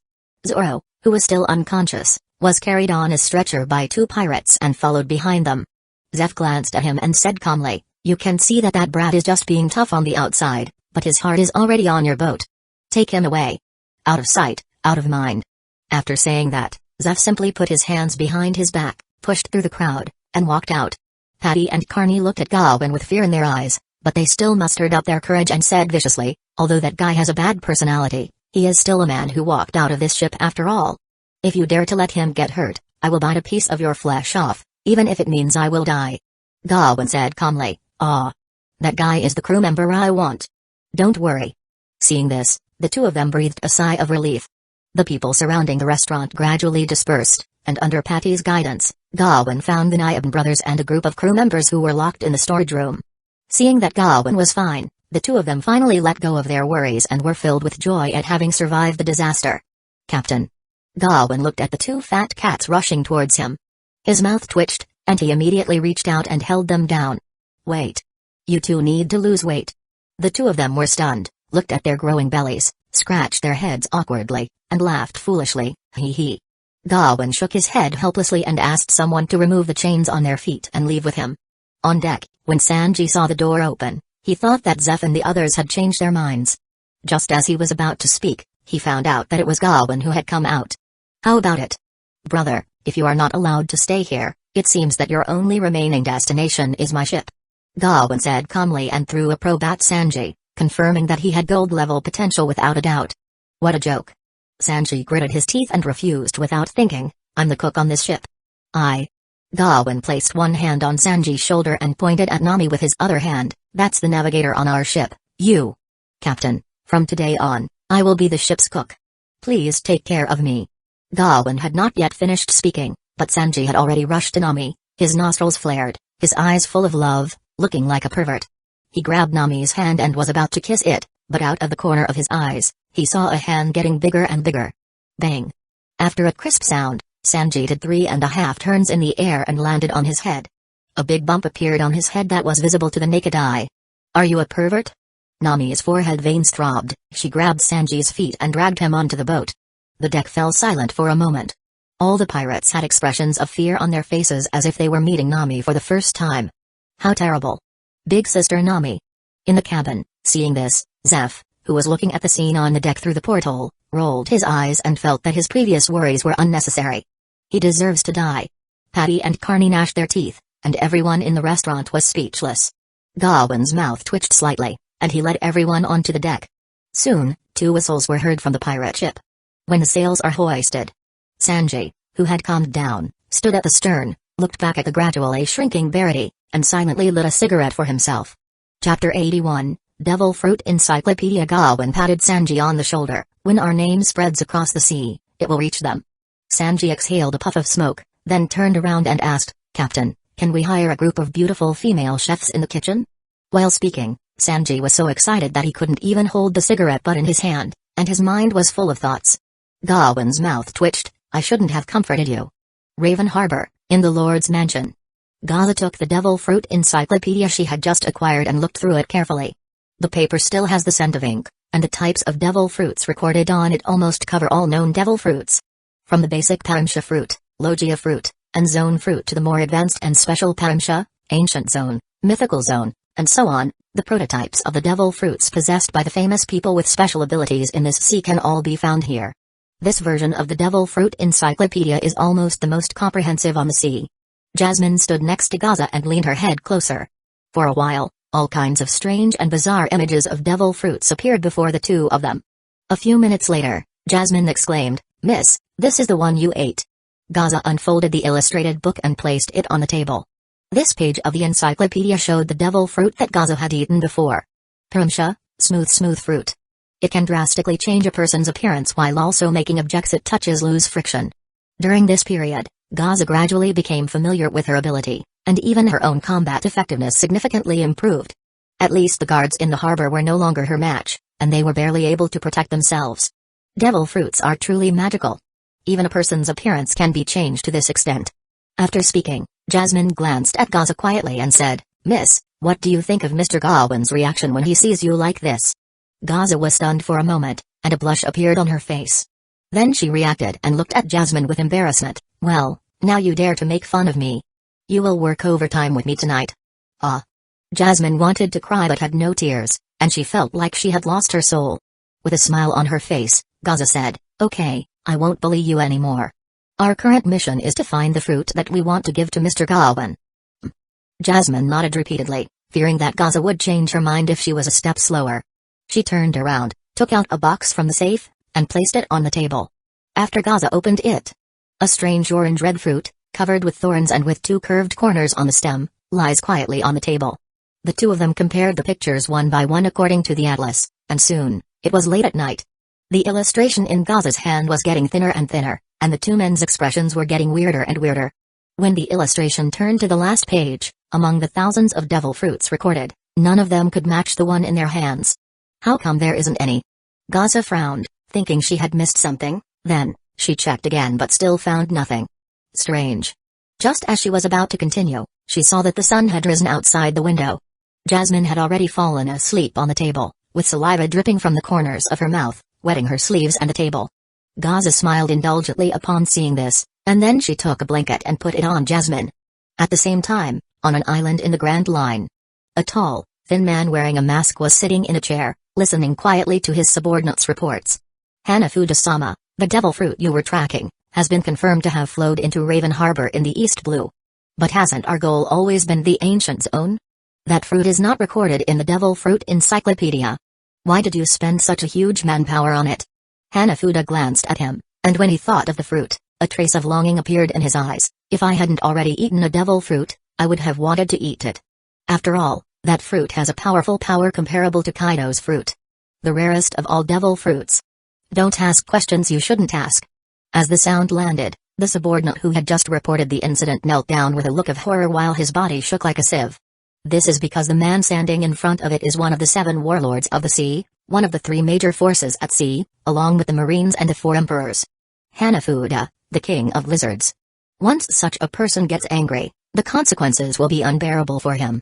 Seeing this, Hanafuda did not continue to pester him but looked at the 2 cat-like subordinates standing beside him and said, "That old guy in the Marines who is dissatisfied with the warlord system is keeping a close eye on me.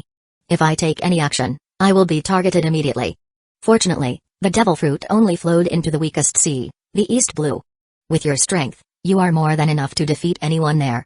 Labu. Latch. You are responsible for getting that fruit back. Don't let me down. 2 men, one tall and one short with human faces but dressed like cats, stepped forward and said respectfully, "Understood." Hanafuda nodded. A few hours later, a small pirate ship set sail from the island's harbor and headed straight down towards the East Blue. At a warship in the distance, an old man with short purple hair and a huge mechanical arm on his right hand raised the telescope in his hand and looked at the pirate ship, frowning slightly. "To the East Blue? I heard from that brat, Smoker, that a formidable pirate appeared there. But, are Hanafuda's men the only ones who went there? They are not big fish." The old man put down his glasses, feeling a little disappointed for a moment, and was hesitating whether to chase after them. Then, a girl with long dark blue hair walked quickly onto the deck. The moment she saw the old man, her eyes were filled with helplessness. "Zephyr-sensei, the battle smasher is still under testing. It is not stable and cannot withstand high-intensity combat. Besides, Hanafuda is one of the 7 warlords of the sea recognized by the world government. Without a clear reason, the Marines cannot easily take action against him." Zephyr smiled slightly and said calmly, "I taught you before, didn't I, Ain? By the time we can take action against him, everything will be irreversible. Besides, a man like him sends his subordinates to the East Blue halfway through. Zephyr felt his chest tighten, and he couldn't breathe at all. His whole body tensed up in an instant, and he gasped for breath. Seeing this, Ain hurried forward to help Zephyr up and exclaimed, "Ship's doctor! Ship's doctor! Sensei's asthma is acting up again. Special medicine. Quick!" Chapter 82, I asked you to train, not lick. East Blue. Pala Island. It was 2 days later that Gawain returned to the base camp. Zoro also woke up a long time ago, but the injuries left by Hawkeye's on him are too severe, and it will take some time for him to recover his mobility. For the time being, he is unable to assume the due responsibilities of a leak. But Gawain is not in a hurry at the moment. With Sanji joining the group, his crew has Zoro in swordsmanship and Sanji in physique, 2 gold-level leaks. As long as nothing goes wrong, his subsequent development speed will only be faster. Maybe before entering the Grand Line, he will have the opportunity to raise his combat power to the gold level. Most of the powerful and well-known pirates in the pirate world, such as the 3 Calamities, Sweet Commanders, 7 Warlords of the Sea, and even the elite Vice-Admirals and Admiral candidates of the Marines, are at this level. It is definitely not an exaggeration to say that he is at the top of the sea when the time comes. Thinking of this, Gawain, who was sitting at the desk, couldn't help but smile. Then, he began to think about the number of people the team would need during the startup period after entering the Grand Line. Now the crews that are easy to recruit in the East Blue have basically been recruited. It is time to prepare to plan the crews to be recruited in the Grand Line. The vacancies on board now include ship doctor, shipwright, sailor, and sniper. Thoughts surged in Gawain's mind, and several faces gradually emerged. Besides, when my combat power truly advances to gold level and is strong enough to bear the title of warlord, I will need to plan how to forcibly dethrone one of them and attract the attention of the world government. I will have to wait until we enter the Grand Line to find the specific target. After all, Ace had just set out to sea at this time, and the 7 Warlords of the Sea were not the same group as when Luffy set out to sea in the future. After taking down one of the 7 Warlords, it's time to conquer a piece of territory that belongs to me and then start recruiting troops. After some thought, Gawain gradually came up with an idea in his mind and stopped thinking about it. He touched the scar on his chest, which was still quite painful. A scab had formed on the surface, and the flesh inside was growing. Under the effects of the equilibrium feature and the Captain's Fury badge, he recovered much faster than the ship's doctor's expectation and also faster than Zoro. Now, these injuries no longer affect his movement. He grabbed Guan's mass immune, walked out of the room, and quickly disappeared into the harbor. When he appeared again, he was already on a flat rock formation on the back mountain of Pala Island. The terrain here is open, and the view is excellent. He can see the sea in the distance at a glance. Clang. Gawain drew out the Guan's mass immune in his hand and used the armament hockey he had just mastered. A layer of black aura instantly enveloped the sword, and the silver-white blade turned pitch black, even reflecting light and showing a different kind of oppression. Now, skills such as swordsmanship, physique, and observation hockey can all be cultivated by relying on subordinates. Gawain naturally focused his attention on the armament hockey that only he possessed among his crew. As an integrated offensive and defensive capability, armament hockey can be said to be the most comprehensive and versatile of the 3 hockey. Whether it is attached to a fist or sword to attack, wrapped around the body to form a layer of armor to resist damage, or even to influence the devil fruit ability, it is an extremely practical ability. It can even be said, only after you have mastered the armament hockey will you be qualified to compete with countless powerful devil fruit users. Otherwise, just the characteristics of elementalization and immunity to physical damage will make one invincible in front of those who can't use armament hockey. Aside from the sea prism stone, using armament hockey is the prevalent method on the sea to attack Logia fruit users. Gawain looked down at Guan's mass immune, whose edge had turned completely black due to the armament hockey attached to it, and said calmly, "If Smoker and I were to fight again now, I would be able to defeat him with one blow. Even Fire Fist Ace, who is still in the East Blue, would probably not be my opponent." Between his words, Gawain's face revealed unparalleled confidence, and he immediately put aside all the distracting thoughts in his mind and focused all his attention on training armament hockey. One slash at a time. A flying slash flew out from Gawain's hand and reached the sky, while chopping down the flying birds and mosquitoes. It also left countless hideous cuts on the mountain peaks beneath his feet. In just a few minutes, Gawain felt tired. It was obvious that he only had level 1 of armament hockey, which was not enough for him to squander, both in terms of quality and quantity. He sat cross-legged, feeling the hockey in his body gradually condensing again. Although, unlike the Straw Hats, he did not have Rayleigh's guidance to get started, Hawkeye's words undoubtedly pointed Gawain in the right direction. In the process of continuous consumption and recondensation, Gawain clearly felt that his armament hockey, both in terms of quantity and quality, was slowly increasing. Time flies, late at night. The sea breeze gradually cooled down, and the full moon reached the top of the sky. Gawain looked at the armament hockey experience displayed on the system panel and felt a little annoyed for a moment.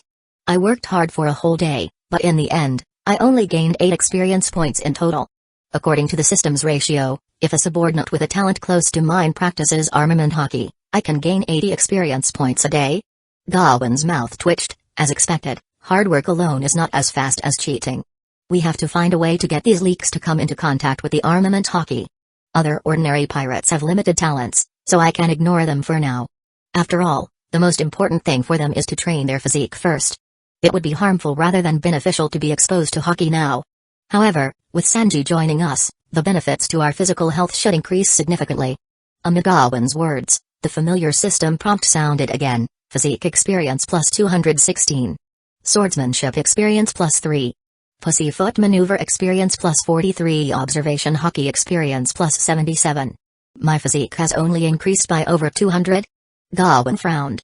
Originally, according to his calculations, Sanji and Zoro both had gold-level potential, and they had always been opposing each other in the Straw Hat Pirates, so the experience points they provided should be very close. Including the physique's experience point provided by Kuro and Jin, the total amount should be over 500. What's going on? It concerns his biggest profit. Gawain could no longer sit still, so he put away Guan's Masamune and walked quickly towards the harbor. Now, it was already late at night, and there were not many pirates active in the harbor. As soon as Gawain entered the harbor, Sanji was seen walking slowly towards Nami's room, carrying a plate filled with exquisite food that looked like it took a lot of time and effort to make. His manners were elegant and proper, and if it weren't for his flared nostrils and heavy breathing, Gawain might have thought he was here to deliver food. Bang! Bang! Bang! Sanji knocked on Nami's door. After a few seconds, a hopeless face appeared from the door. Nami held a pen in one hand and said weakly, "Sanji. Miss Nami, I prepared some food. Do you want to come out for a midnight snack?" When he saw this, Gawain turned away with a dark face. He already knew what was going to happen next. Really, just a few seconds later, a clear slap was heard again in the harbor, and the sound of a man doing 3.5 turns in the air and catching the stone slab with his face sounded on the harbor. The difference is that this time, Sanji also lost the plate in his hand. Gawain didn't even turn his head but raised his eyelids. Case solved. This bastard is busy being a lapdog all day, and his target is the only woman on the boat. No. I asked you to train, not to be a dog. Chapter 83, Volume is a system. It took Gawain a lot of effort to suppress the urge to rush forward and attack. No, buddy, you just lick the dog and get nothing. Wait a minute, it seems like this bastard is licking everyone he sees. What is this? Dog warrior? For a while, Gawain didn't know what to say. After returning to the room, he couldn't help but fall into deep thought. It's not just Sanji. During this period, the experience provided by ordinary pirates has become less and less, and perhaps it is not just because their potential has been tapped to the limit. Laziness is human nature, and the power of the White Knight pirate in the East Blue becomes more stable. The battles these ordinary pirates face are visibly decreasing, and the survival pressure facing them is also getting smaller. The urgency to improve their combat power naturally decreased significantly, and many people simply gave up training. This can be seen from the increasingly round bellies of many pirates. Gawain doesn't need to care about the group of people who plan to stay in East Blue to retire. After all, even if they practiced hard, there wouldn't be many experience points for Gawain to gain. But people like Sanji, who have great potential, will definitely follow him to the Grand Line and may even become an important fighting force under him in the future. They must not be left alone. People like Zoro who have clear goals and self-motivation can be left alone. But as other crew members join in, there will be more and more people like Sanji who are not interested in becoming stronger. I have to find a way to make these bastards roll up their sleeves. After all, how can I become stronger if you don't work hard? Last in first out? Or performance-based salary? At this moment, Gawain finally realized that he had become the person he hated the most since he did not know when, and it's so cool. However, Gawain quickly rejected these ideas. Not that he had a conscience. But the people in this world are not like the cattle and horses in his previous life, where each person has debts worth 2 people, with some even having 3 or 4. In this situation, even if the boss's conditions are more stringent than the Geneva Convention, they can only bite the bullet and roll in. After all, cattle and horses are not prisoners. People in this world, Especially those who are good at what they do, have a wide range of choices and are prone to changing jobs if pushed to the limit. If reverse suppression doesn't work, then we can only do forward gain. The best in this regard should be the pay-to-win mobile games. All I need to do is change the idea from deceiving the boss to pay to deceiving the crew to practice. After some thought, Gawain gradually came up with an idea. The next day, Gawain found Django and asked him to lead people in making a batch of metal plates to hang on the chest. A metal inscription plate in the shape of a coin, with a hole at the top for a rope to be passed through and hung on the chest. The front is numbered, starting from 0 and going up to 100, and the back is engraved with the pirate crew's flag. Django nodded. That's easy. There's a ready-made blacksmith shop in the harbor. If I prepare the molds, it will be done in a few days. But Captain, what are you going to do with these things? You'll know later.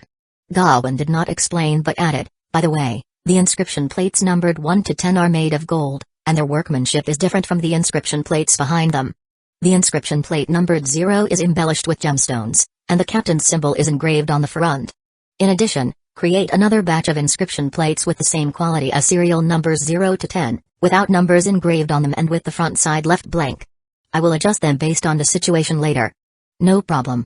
Django waved his hand and said, except for the batch of brands made of gold, which are a bit troublesome, the rest can be completed in a few days. Gawain patted Django on the shoulder, handed him the task, and then asked someone to call the other members of the pirate crew to the conference room. Half an hour later, except for the pirates responsible for patrolling and exploring the nearby waters, everyone else gathered in a conference room, even Zoro, who was still injured. Kuro was upset when his training was interrupted and frowned. What do you want to do by calling us here at this time? Jin subconsciously guessed, ready to march to the Grand Line? Kuro shook his head. No, the new ship is still being manufactured. Even if Raven Harbor puts all its energy into it, it will take at least 2 months. That's not clear. Jin raised his hand and wiped the sweat off his body, but the captain must have his own purpose for doing this quiet. Before Jin could finish his words, he was interrupted by Gawain's voice. The noisy crowd suddenly became quiet, and everyone's eyes were focused on Gawain above. Gawain looked around and confirmed that several executives, including Sanji, were present. Then he spoke directly. I won't say much more. You all know that in 3 months, we will be heading to the Grand Line, which is the most dangerous sea in the world, and there is no room for the weak to survive. If you want to survive, you must make yourself stronger at all costs. Accompanying Gawain's words, everyone's expression turned serious. They have personally participated in the fighting over the past few months to varying degrees. You can say that. If it hadn't been for Gawain, Kuro, and other senior cadres who withstood all the enemy's firepower, they would have died under the enemy's fire long ago. And what kind of hellish scene would it be on the even more dangerous sea? Only Kuro and others had eager eyes.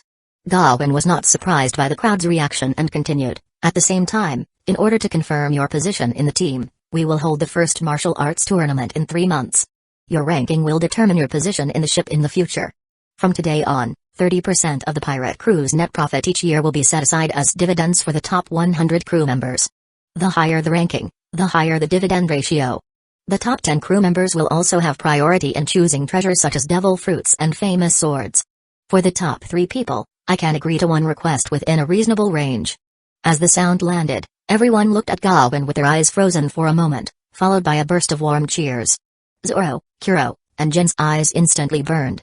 They didn't care about money or treasure, but Gawain's words made the 3 of them connect 3 keywords at the same time: combat power, ranking, and status. Kuro pushed his glasses up with a cold face, but he couldn't suppress the grim smile on his lips, determining status directly by combat power. That's in line with that guy's style.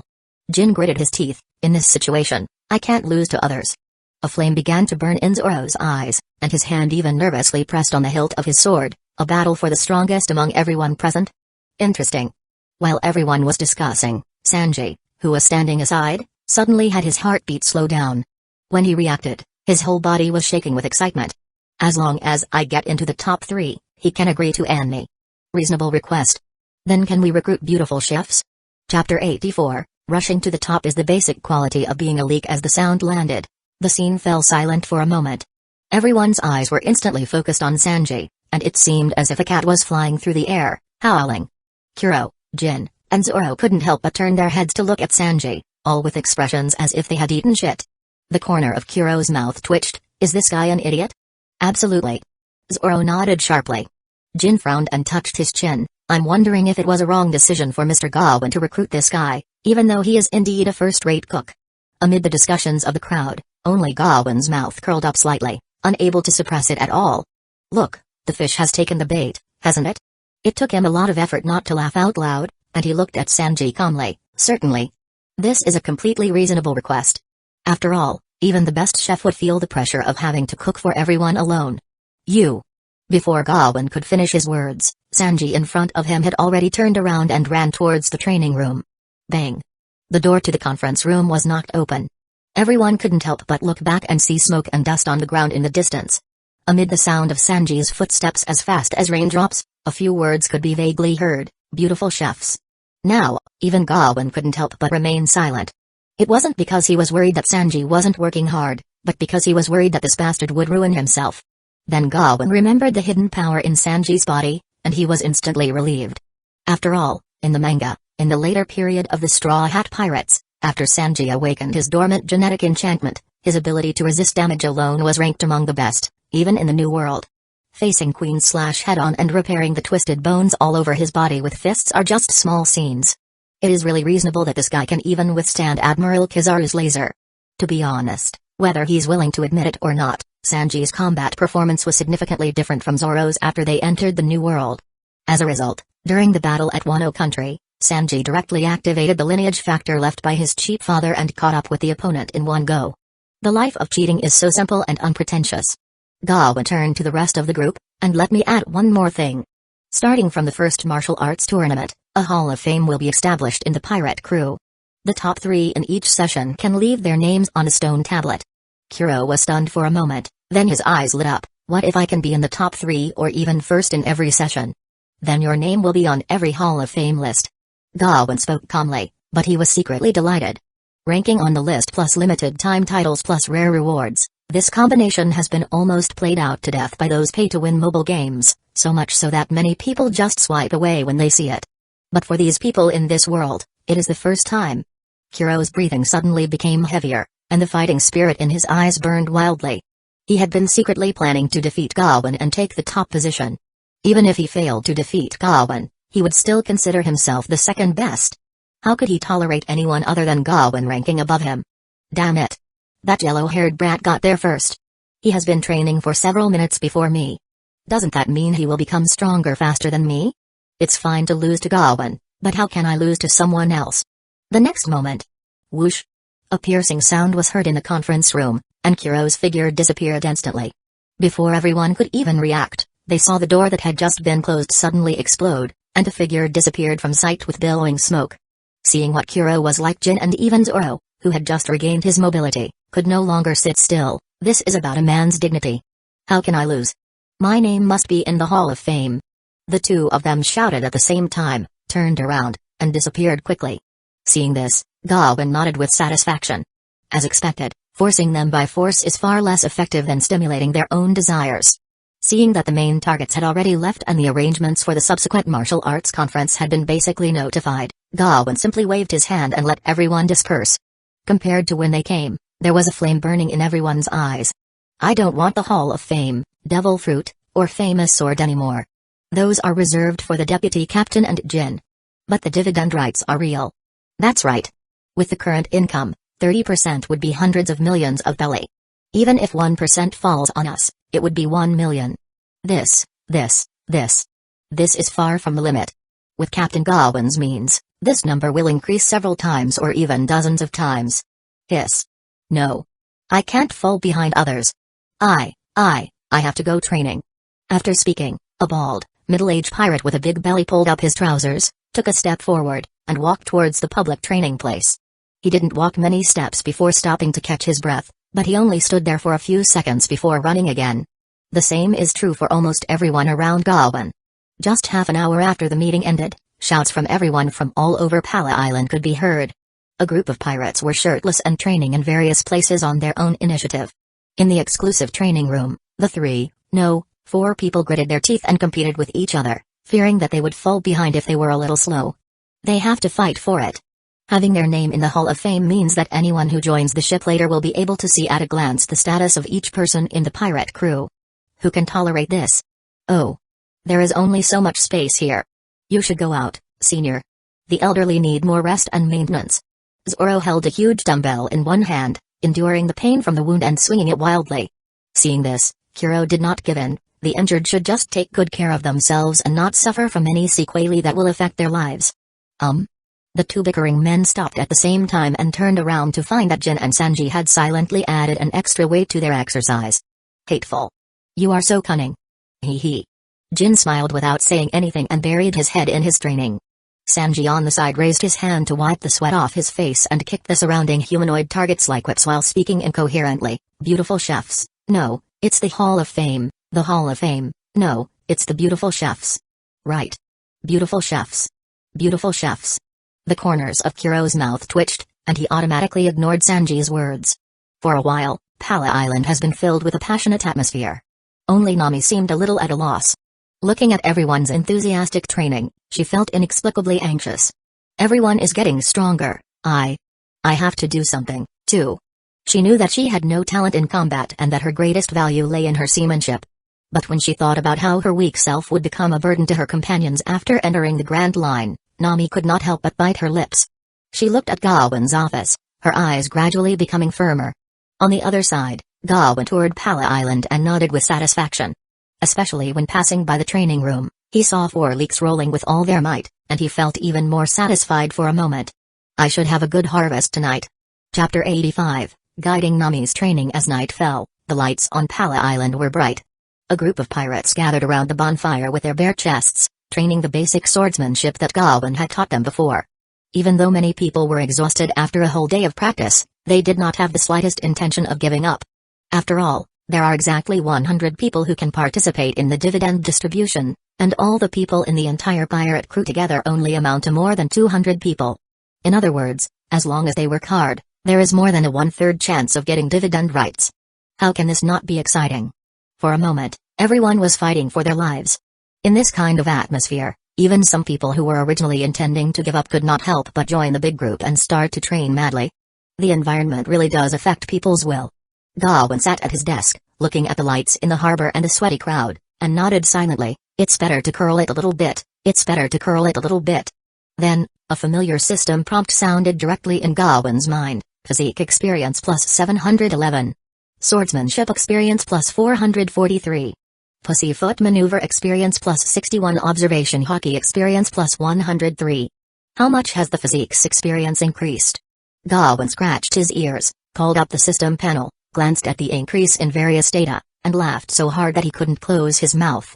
When Sanji trains up, my physique experience gain has tripled. Not only that, the experience of pussyfoot maneuver and observation hockey has increased significantly. Even the swordsmanship experience provided by Zoro, who's seriously injured, remains the same? Won't there be more when his injury heals? Some of them may be brought by ordinary pirates, but there won't be many of them. The main ones are the 4 Liver Kings. Gawain thought about it for a moment, and the smile on his face widened. At this rate, it would take less than half a month for both physique and swordsmanship to reach level 10, and then a whole new branch of features would be awakened. Gawain has experienced the benefits of the feature many times, and each time, it brings about a qualitative change. Both physique and swordsmanship are the core of his combat power, and the impact of branch features will only be greater. In the future, I will focus my energy on armament hockey. As for awakening the armament hockey of Kuro and the others, I still need to wait until they have strong enough physiques before making any plans. No rush for now. Thinking of this, Gawain had a basic idea of the direction of future development. He suppressed his expectations for the new feature, washed up briefly, and turned off the lights in the room. The next day, Gawain changed into loose clothes and prepared to go to the back mountain to practice armament hockey. When he opened the door, he found Nami standing at the door anxiously with 2 bamboo swords in her arms. Seeing Gawain coming out, Nami's eyes lit up, and she bowed and said, "Mr. Gawain, please teach me how to become stronger." Gawain was stunned and reminded, "Nami, everyone has areas they excel in. Combat is your weakness, and navigation is where you can shine. In fact, even if you read the manga, Nami herself is not the type who is good at fighting. Even in the battle against Califa, she relied on the climatact made by Usopp and tactical crushing to defeat her opponent." Gawain had already detected Nami's potential in combat, but unfortunately, she was only at the iron level in this regard. With such talent, no matter how much effort one puts into combat, the best she can achieve is the level that Gawain just crossed over to. If she really wants to become stronger, It is far less efficient than eating a devil fruit. Facing Gawain's persuasion, Nami remains unshaken. I don't want to be a burden to you. At least, I need to be able to protect myself when facing increasingly powerful opponents in the future. Gawain wanted to continue to persuade, but when he saw Nami's firm eyes, he nodded. I see. I can teach you my swordsmanship, but this path will be very difficult for you. If there is a suitable devil fruit in the future, I will help you keep an eye out. Okay. Nami responded excitedly, and then she followed Gawain to the back mountain of Pala Island. On a stone wall on the back mountain of Pala Island, the surrounding rocks were covered with dense cuts that were extremely deep and long, some of which almost cut through the entire mountain. Nami was shocked. Is this what you left behind from your training, Captain? That's not the point. Gawain skipped the topic and took a bamboo sword from Nami, then began to explain the basics of swordsmanship. Swordsmanship has many styles and types, and the styles of various schools and swordsmen are completely different, but the ultimate goal they pursue is the same. That is to hit the opponent before they hit you. My own style is to pursue this kind of extremely high efficiency. After some explanation, seeing that Nami was confused, Gawain simply gave up. After teaching her the basic sword-holding posture, actual combat began. After all, the body's memory is often much deeper than the brain's. Now, hit me with your sword. Nami gripped the bamboo sword tightly in her hand, clenched her teeth, took a step forward, and chopped down at Gawain with the bamboo sword in her hand. Bang! Gawain picked up Nami's bamboo sword and hit her head with it. The intention is too obvious. Try to observe your opponent's small movements and judge his next move. Bang! I'm asking you to observe, not to be a wooden man. Bang! You had the foresight but didn't get the timing right for the attack, and your body movements were too stiff. When the sun set, Nami lay on her back on the stone slab, breathing heavily. She looked extremely disheveled, and her clothes were already soaked with sweat, outlining her beautiful figure.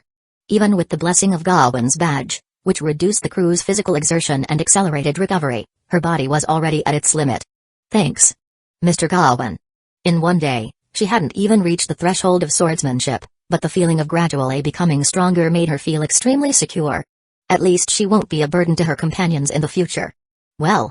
Gawain waved his hand, we'll continue tomorrow. Then Gawain turned around, found another place, and began to practice armament hockey. At the same time, in the training room, Kuro and Jin stood opposite each other, one holding a cat claws and the other holding a tonfa, doing practical training. Whoosh! Kuro took a step forward and disappeared into the air in an instant. He unfolded his 5-finger and rushed towards Jin. Bang! The cat claws and tonfa collided, sparks flew, and a series of intensive confrontations followed. Kuro, who had started his pussyfoot maneuver, seemed to be everywhere. His intensive offensive brought Jin far more pressure than before, so much so that Jin's hands, which were tightly holding the tonfa, were shaking constantly. The stalemate between the two sides lasted only a few dozen seconds. Kuro seized the opportunity and kicked Jin away, knocking him against a wall. Bang! Even though Kuro tried to slow down his strength, the impact from the high speed was still too strong, and Jin was unable to handle it for a while. After trying for a while, Jin, who still couldn't get up, gave up struggling, lay on his back on the ground, looking at the ceiling, and muttered, as the gap widened. I really can't accept this. Chapter 86, Bloodbath and Harmony. Kuro took off his cat claws, turned around, picked up 2 towels, threw one on Jin's face, and then began to wipe the sweat off his body while saying lightly, I did hear Gawain mention it before. How far a person can grow is basically determined the moment he is born. He calls it potential. Acquired illness, pain, or even an overly privileged life can lower the upper limit of one's potential. Maybe you've reached your limit. Jin raised his hand and took off the towel from his face. He knew that although what Kuro said was a bit harsh, it was all the truth. Although Kuro is the most cunning among the pirates when facing his enemies, he never beats around the bush when facing his companions. But the more this happened, the more unwilling Jin felt. Is there really no way to go any further? I don't want to have to stay in the East Blue just because I can't keep up with the captain. That may not be the case. Kuro pushed up his glasses. That guy also said that realizing your true self and awakening your haki during battle, transforming your body to improve your basic abilities, and a legendary devil fruit that can grant you various special abilities can enhance your potential. Like our death match in Raven Harbor? That's right. Kuro nodded. Didn't you also master observation haki during that battle? Jin was stunned, feeling his own observation haki, and clenched his fists. With this level of observation haki, I can't become the captain's right-hand man. The cost of body transformation is something I cannot afford. So the only thing left is the devil fruit? Kuro frowned and said, I have to remind you that once you eat a devil fruit, You will become a landlubber who cannot touch seawater. More than 90% of this world is covered by seawater, and the weather on the Grand Line is unpredictable. If you fall into the water, you are basically dead. Jin smiled carefreely, but this will help the captain, won't it? Madman. Kuro shook his head and turned away. For him, the price he had to pay for the devil fruit was too deadly in this vast ocean. Even if I rely on my own practice, I can surpass that monster. Besides, who would eat something with such huge side effects? When all the pirates in White Knight Pirate began to roll inward like crazy and practiced hard one by one, the experience points Gawain gained skyrocketed at a rate much faster than he expected. After just 7 days, his physique reached level 10. Late at night, Gawain sat at his desk and felt his body gradually getting hot and white smoke coming out of his head. This is a strange phenomenon caused by the rapid division and recombination of cells in the body and the incredibly fast metabolism.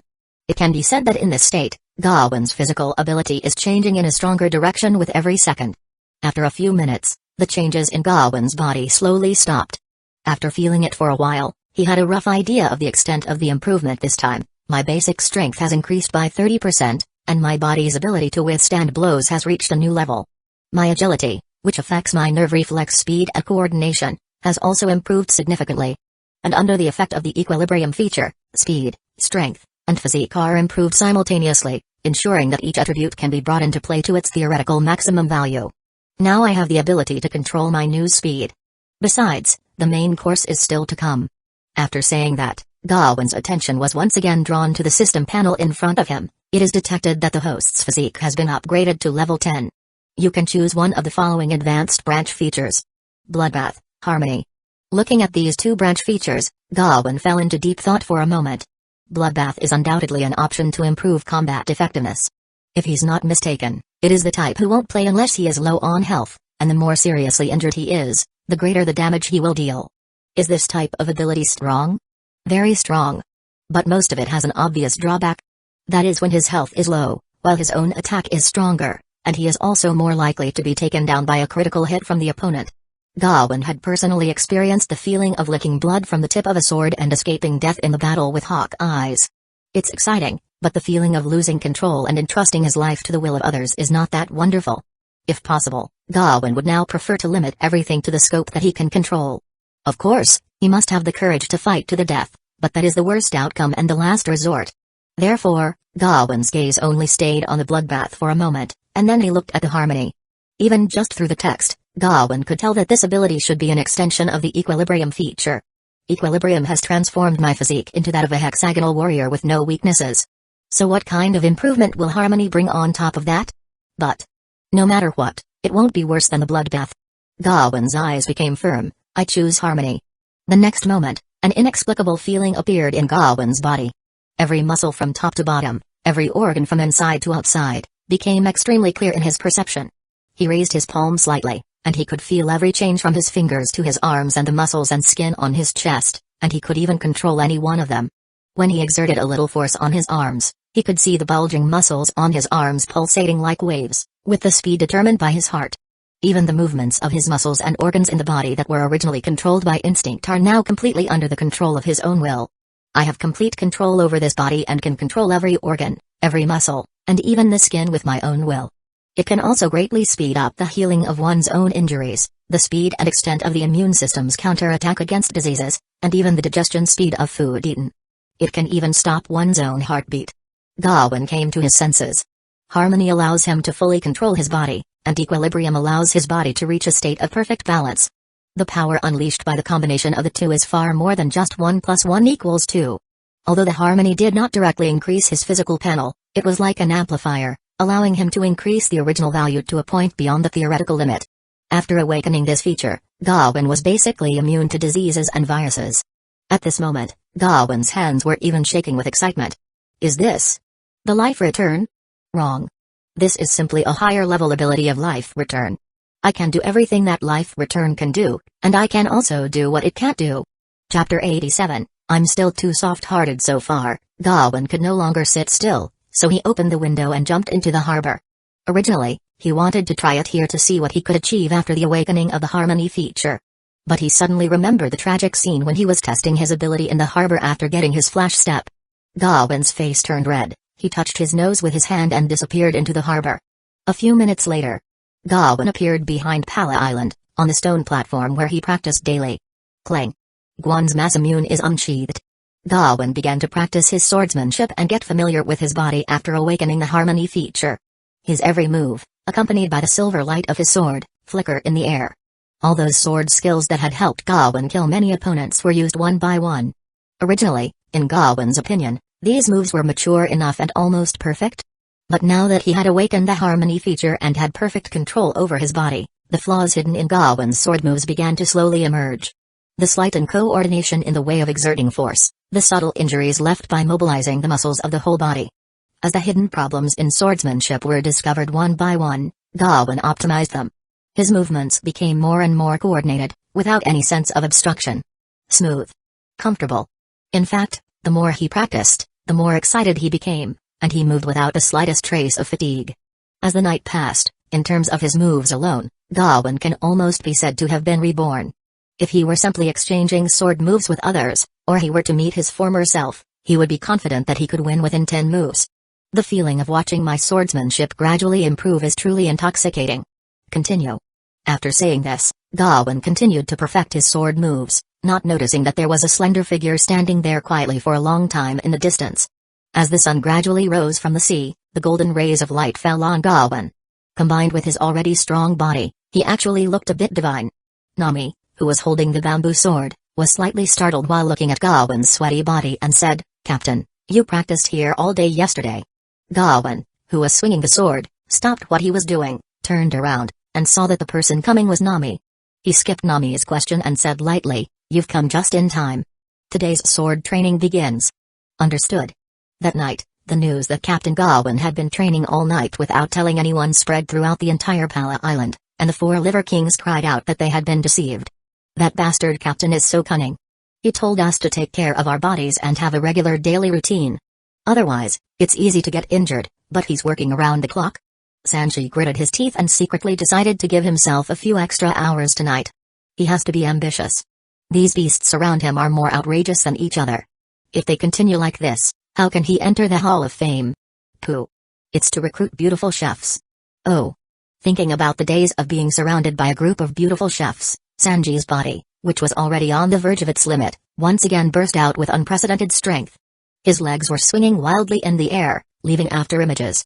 Kuro, on the side, his mouth couldn't help but twitch. Hey, I should have known that. After all, he's the one who would destroy the harbor floor just to stop us from training. Despicable. So despicable. Zoro gritted his teeth, raised his hand, and added a few more weights to himself. Veins bulge on his arms, but he refuses to compromise at all. After all, it's a matter of keeping one's name forever. Who would want to be inferior to others? Time flies, and it is late at night. Most of the people on Pala Island have returned to their rooms to rest, and only the training room is brightly lit.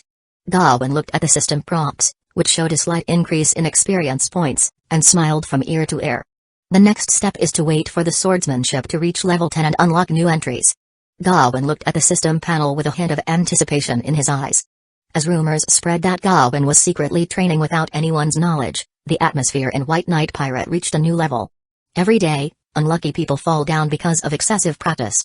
Not only are they despised by everyone, but they also have to say goodbye to their right to dividends. For a while, Gawain looked at the group of pirates lying in the infirmary and began to doubt whether he had gone too far. It wasn't until he heard these bastards talking about him behind his back that the last bit of sympathy in his heart disappeared. "What's wrong with you? I've been training like this from 9 to 5 for the past few months. Don't talk nonsense with your eyes open. Being a captain is also difficult." Gawain was confused for a moment and asked Django to bring back a batch of medical supplies to prevent any loss of life. Then he turned around and left while muttering, "Don't blame me, you chose it yourself." Yes, I am too soft-hearted." After dispelling the last bit of worry in his mind, Gawain directly devoted all his energy to the practice of armament hockey.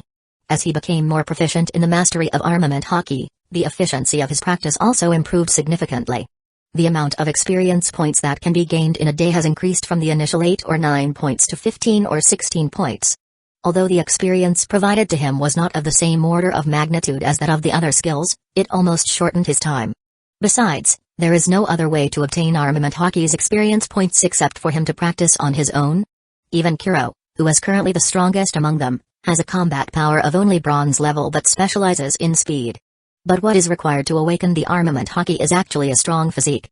According to Gawain's speculation, it would take at least half a year and a series of difficult battles for these high-quality leaks to awaken their armament hockey. Fortunately, Gawain could afford to wait for this period of time, and after entering the Grand Line, there was no shortage of evenly matched battles. A few days later, late at night, Gawain had already completed today's training, changed his clothes, and sat at the desk, waiting for the settlement of today's experience. The familiar system panel unfolded before his eyes. Host, Gawain, age, 24, identity, Captain of the White Knight Pirate, skill, greater than swordsmanship, level 9, 6,947,000, feature, swiftness greater than physique, level 10, 2,827 12,000ths, feature, equilibrium, harmony greater than pussyfoot maneuver, level 5, 811 5,000, feature, flash step greater than observation hockey, level 3, 1756 3,200, greater than armament hockey, level 1, 155 1,000ths, greater than navigation, level 4, 800 200, badge, greater than captain's fury, subordinate's physical strength recovery speed plus 20%. Greater than rising fame, you can check the potential level of your subordinates. Rating, silver, you have understood your true self, tempered your will, and taken the first step on the road to becoming the strongest. The experience required for swordsmanship has already reached its limit. Just by harvesting this wave tonight, he can reach level 10 and unlock a new feature soon. At this time, the familiar system prompt sounded in Gawain's mind, physique experience plus 713. Swordsmanship experience plus 534. Pussyfoot maneuver experience plus 66. Observation hockey experience plus 99. Armament hockey experience plus 16. Chapter 88, Iaito and Extreme Force. With another wave of experience flowing into his body, Gawain's swordsmanship finally reached level 10. Countless insights about the way of the sword poured into Gawain's mind, and he absorbed everything from the system like a sponge. And used a new perspective to understand his own abilities. The swordsmanship, which had already been simplified under the harmony feature, was further pushed to a new peak. A few minutes later, Gawain slowly opened his eyes, and with a faint smile on his lips, he held Guan's masamune on his waist with one hand, feeling the hum of the blade. After reaching level 10, my understanding of swordsmanship has been further elevated. The speed of my sword and my understanding of the essence of the way of the sword have both been greatly improved. Overall, it should be not much different from before, about 30%, but that's not the point. Gawain focused his attention on the system panel in front of him. Just like the two new branch features added when the physique is upgraded to level 10, the swordsmanship upgrade to level 10 also adds two new branch features, Iaito and Extreme Force. Gawain took a look at the former and roughly knew what it meant. To put it roughly, Iaito refers to the sword drawing and slashing. After he got the feature of flash step, Gawain's fighting style developed in the direction of relying on speed to kill the enemy. It can be said that this is an ability that is extremely suitable for Gawain's fighting style. If it is possible to break the defense, the faster the first strike, the better. Gawain was very clear about this, but he also knew the disadvantage of simply stacking speed, which was that he would not be able to break through the defense when facing top strongmen. Nowadays, there is almost no one in the East Blue who can withstand his attack, but such people are countless in the Grand Line. Of course, if he improves his armament hockey and physique and stacks up the basic panel data, he can still cut it, but that will take more time. Besides, the Iaito is just like the flying slash and can be learned and improved through practice. Even if I lose this time, later on, I'll just let Zoro spend some time on Iaito, and I'll make a corresponding improvement. Gawain set his sights on the second feature, which was Extreme Force. To be honest, he couldn't quite figure out the specific function of this feature. He only remembered seeing a similar ability in a certain game. Extreme Force. In the game, it is the ability to increase attack and critical hits. Mine should be similar, right? Thinking of this, Gawain no longer hesitated. I choose Extreme Force. Soon, a new feature appears behind the swordsmanship column, greater than swordsmanship, level 10, 653 12,000ths, feature, swiftness, Extreme Force. Unexpectedly, there was no sign of abnormality in Gawain's body. Apparently, his new feature had not transformed his body, making him frown slightly. What's going on? In doubt, Gawain subconsciously looked at the Guan's masamune in his hand.